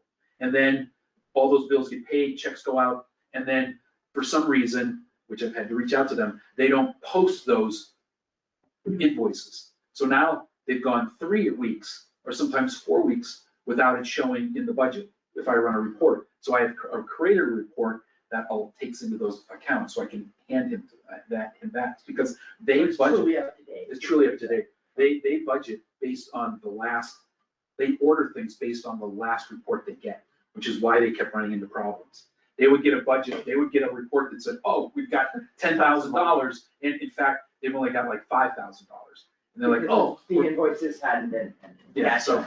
But see, if it was a full-time department head, like they would figure that out, and not to fault anyone, the Parks Commission is wonderful. Yeah. But it's a difficult thing, and I think keeping them in really separate buckets, and by the way, I think our accountants cause us a lot of grief and trouble, because they should be setting those buckets up as, this is the account, the line item as it appears in the budget, and then there could be sub-accounts within that. Not all these sub-accounts, and we don't know, it's not a good thing. The other reason I think he might be right in this particular case, although you may have found a solution for it, is that, let's say, it's the lawn maintenance number, I'll say, let's say you had 20 grand in that, and you saw that it said you only spent 8, but you just paid a $5,000 bill on that, you might catch that. But if the whole thing's rolled together and it's 80, you're right. Well, Robert's not But putting I don't in internal reports that show. Yeah, Right. but I don't roll it all together. It only rolls together on the warrant.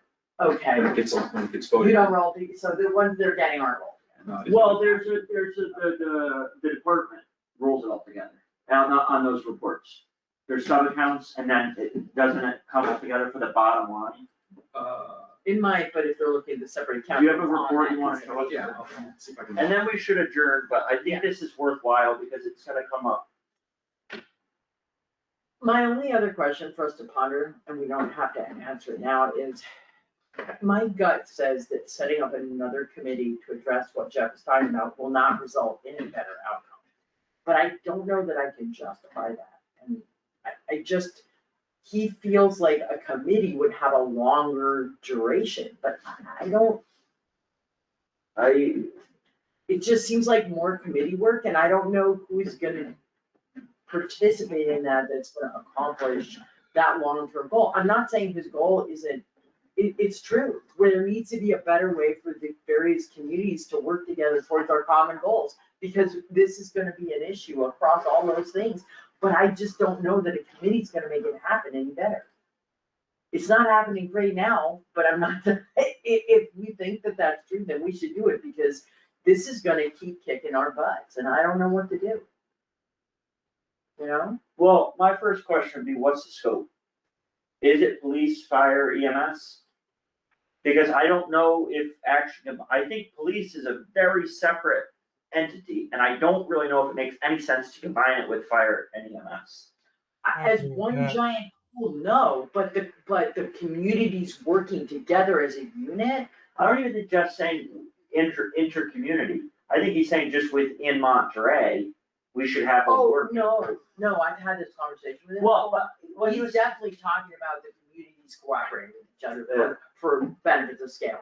That has been his clear message that. Well, needs to that was be one on message, site. but I also hear the message of there should be a committee in Monterey that is like an emergency services long-term outlook committee. But his reasoning, as I understood it, was for the purpose of it would cover more than just the individual select board members. They would have a long-term view, and their goal would be to try to facilitate a plan that would get the communities to work together toward some common benefit, which I'm not saying that's not a good goal, I just don't know.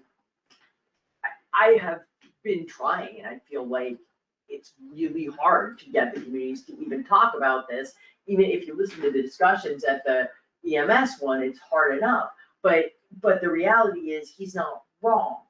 These are three areas that are very expensive, getting more expensive, and are the logical thing for people to be cooperatively working on, and we're not.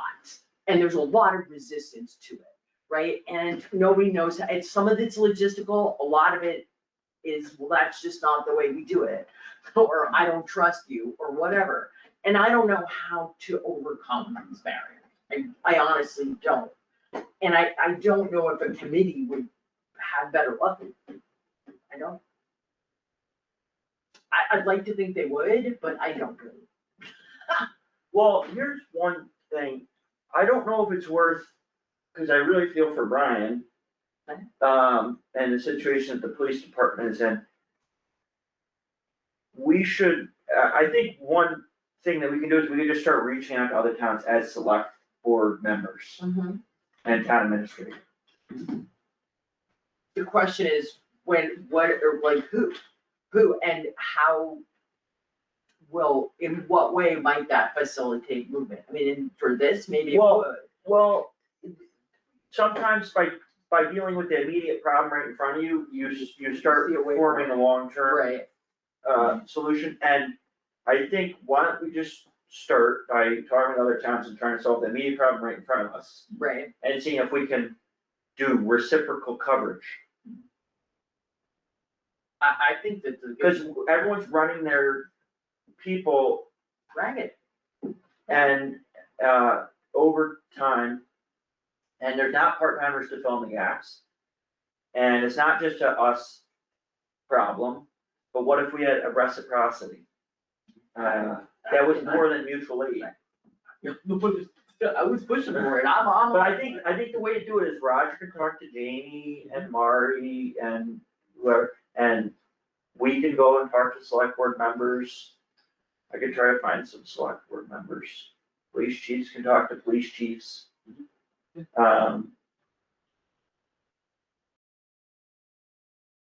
I don't know. And Tyrion's only got one, right? I don't know their situation. Tyrion, like, I don't know, I know Sandisfield just has one, at least the one police officer.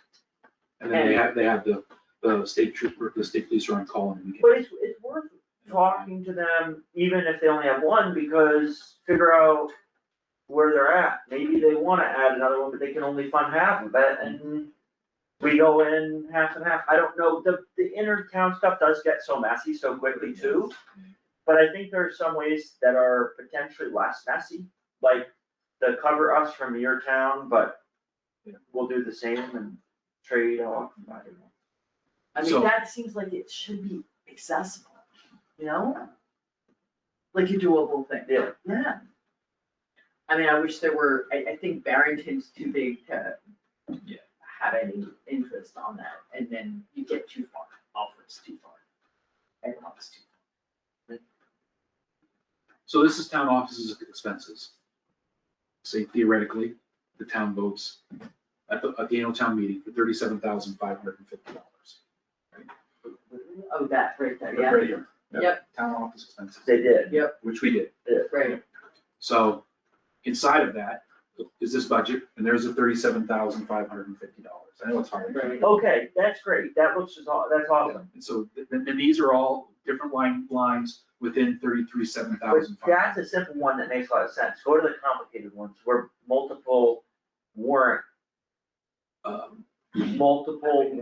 lines show up on one page. Yeah, I know they're there. So like, You just showed us it. It's awful. no, Show us the protocol. What do you think, I'm stupid? Show us the parks. So parks, The parks is a mess. parks is the same thing.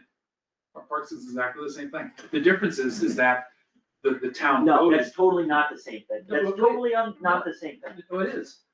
It's the same It's thing. allocated 73,517. That's the total. And where is that on the town meeting warrant? It's in all these different numbers. Can you go to the town meeting warrant? It's on all those different numbers. That's What it that's how should you be do, that's how you if do they- accounting. You No, don't, what you you don't, should do, you don't go, you don't, in the accounting system, you don't, I mean, I the guess. first one was great. That was great. I guess They you should do it all like that. I guess, which is what I'm trying to do. I guess you wouldn't necessarily have Parks Department expense as an account line item, and then a totally separate account, Parks Department lifeguards, and a totally separate account, with totally Yeah, separate account yes, numbers. exactly. You wouldn't do that. So Roger, the difference between you and me is we both wanna get to the same thing, which is the minutes, the Yeah. warrant matches the accounts. Exactly. So they should already be doing it.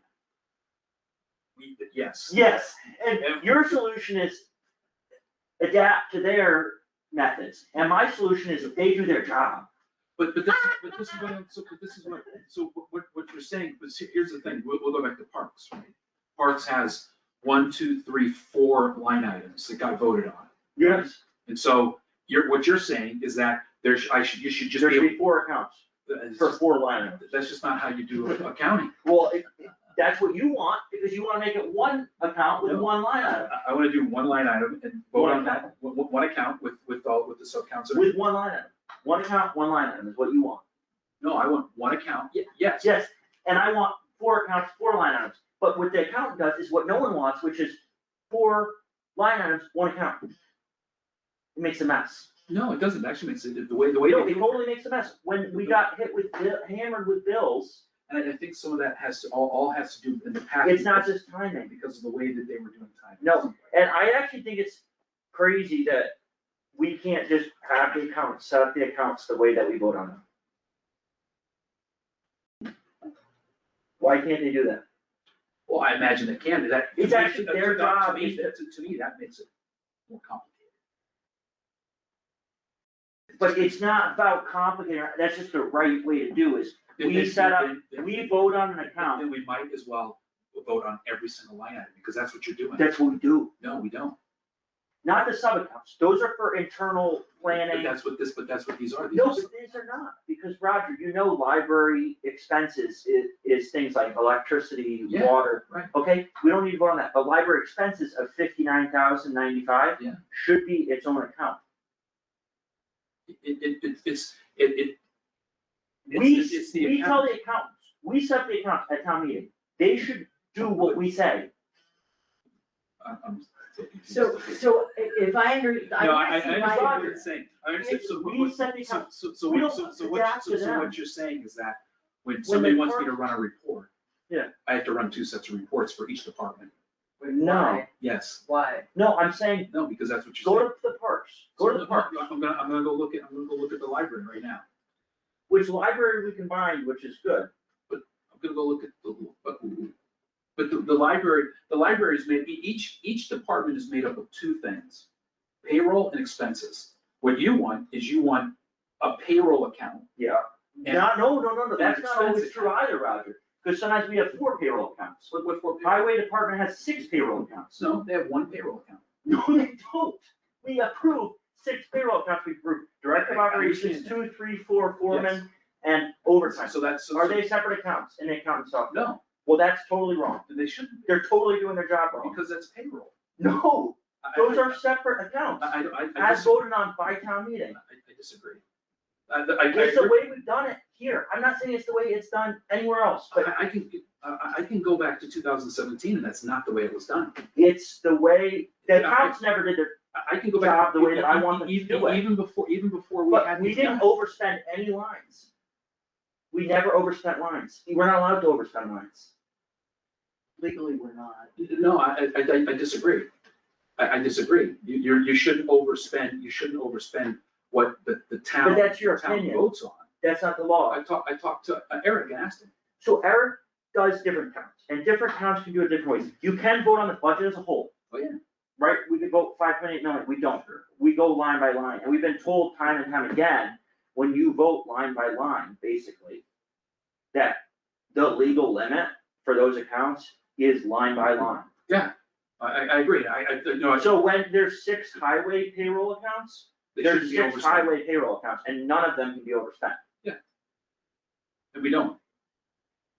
Cause in the line. And when there's road maintenance is a separate account from highway expenses, you cannot overspend road maintenance and slush fund it into the highway expenses. Correct.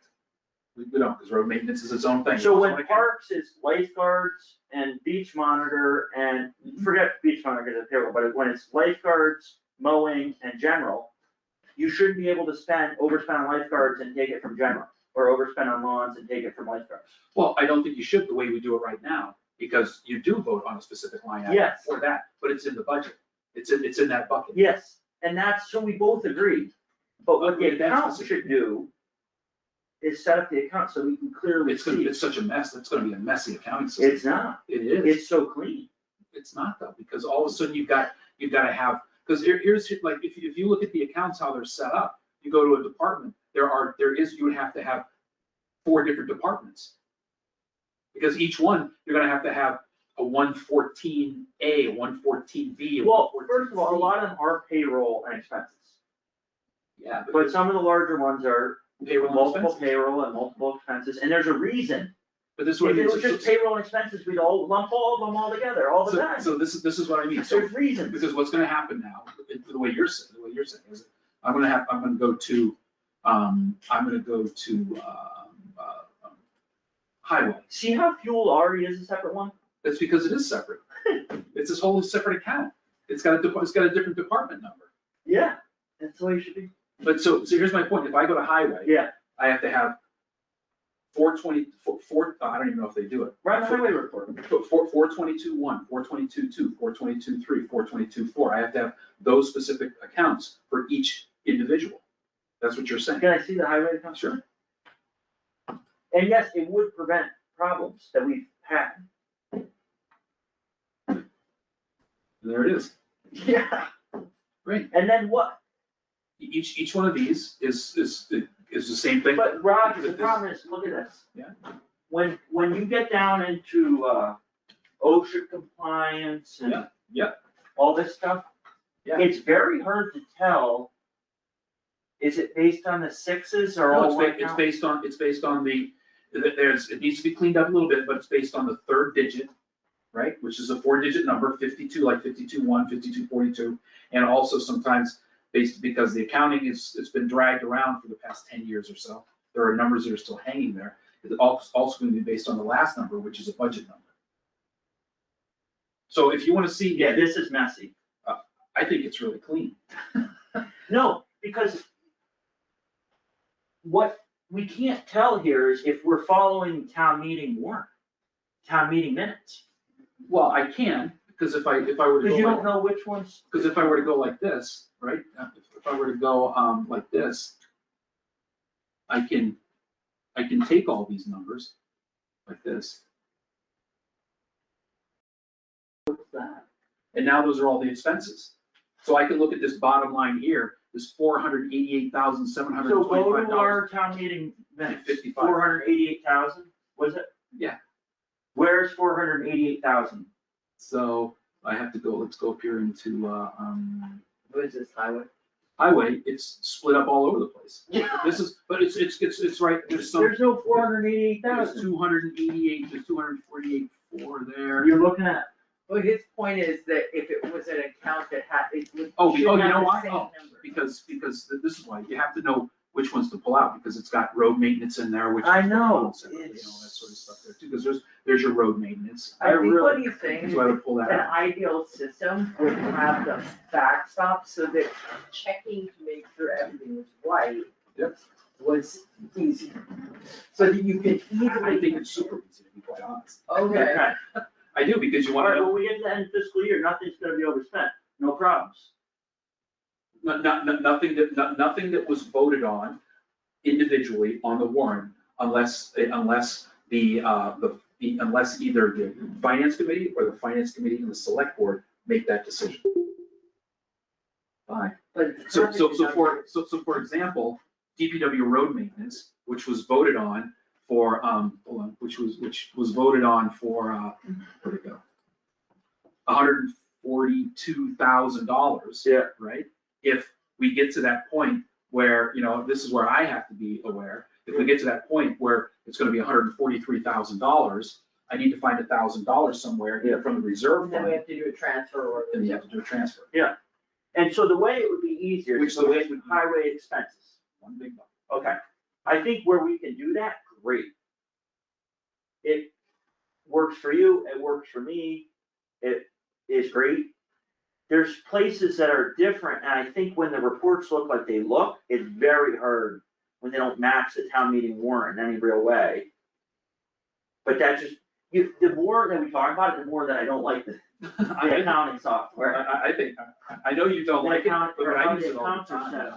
I mean, that's different. I mean, that's my point. That's my point is that if all of 422 expenses and all of 422 payroll was just payroll, I understand, or it's just expenses, it's really easy because it just has, the bottom line just has to match, and then we just look on the inside and we make sure we do it. Then should we do that more this year? Why should we put public lighting in with all No, the, because those are different accounts.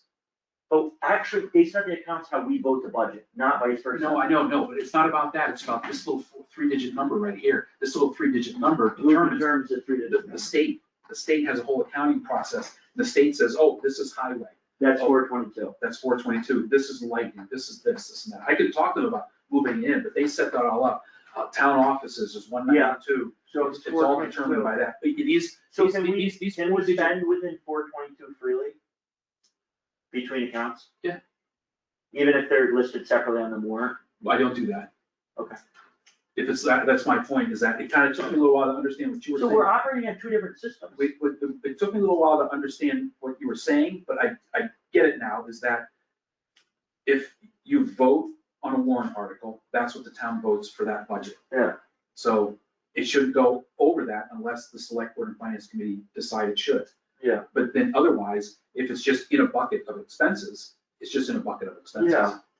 I think And that's that's why- hard when we're operating on two different systems It does make it a The little more town warrant difficult. system versus the. versus the sub-accounts. It does make it a little more difficult because for, you know, for a lot of times, actually, most recently, the library was the one that you just voted on a budget. You didn't even, it was just within the past year, they separated out the director. Right. And so it's kind of, I can understand why people might, you know, people don't want to vote on those individuals, but they don't have to. If we want to lump all the highway payroll together, we lump all the highway payroll together. Yeah. And sometimes it makes sense because we have people coming with different levels of certification. Yeah. And we have a number that doesn't make sense for them. Yeah. It's too low or too high. So I mean, There's that's, real downsides to the way that. that's why all these numbers here in the accounting system all have a purpose. You know, you go, you talk to, you say, I go to Eric and I say, oh, I need an account for, you know, an expense for something, and it's 5580 because that four-digit number, because that's just like your general expenses. Mhm. And so all these numbers have a meaning somewhere. And that's why the way they are. And I can go, if you want to see what that number is, I can find the actual individual payments that happened, the revenue that came in on those accounts. Well, thank you for taking the time to look at it. It's helpful. I know, you and I. All right, anything else? I don't have anything else. Oh, I will report that, yesterday I got the workplace injuries and whistleblower policies back from Donna. Today I took all the policies, bunged them up into a zip file, sent them off to Lindsay, and sent Roger a copy so he can distribute the drafts to the department heads for them to offer their feedback if they wish. I mean, I said to Roger, I would tell them that they shouldn't feel the necessity to look at every policy, but to feel free to cherry pick the ones they feel are most important for them to look at. I'm fine with that. Yeah. But anyway, that, just wanted to give you that update. Thank you. That's all I got.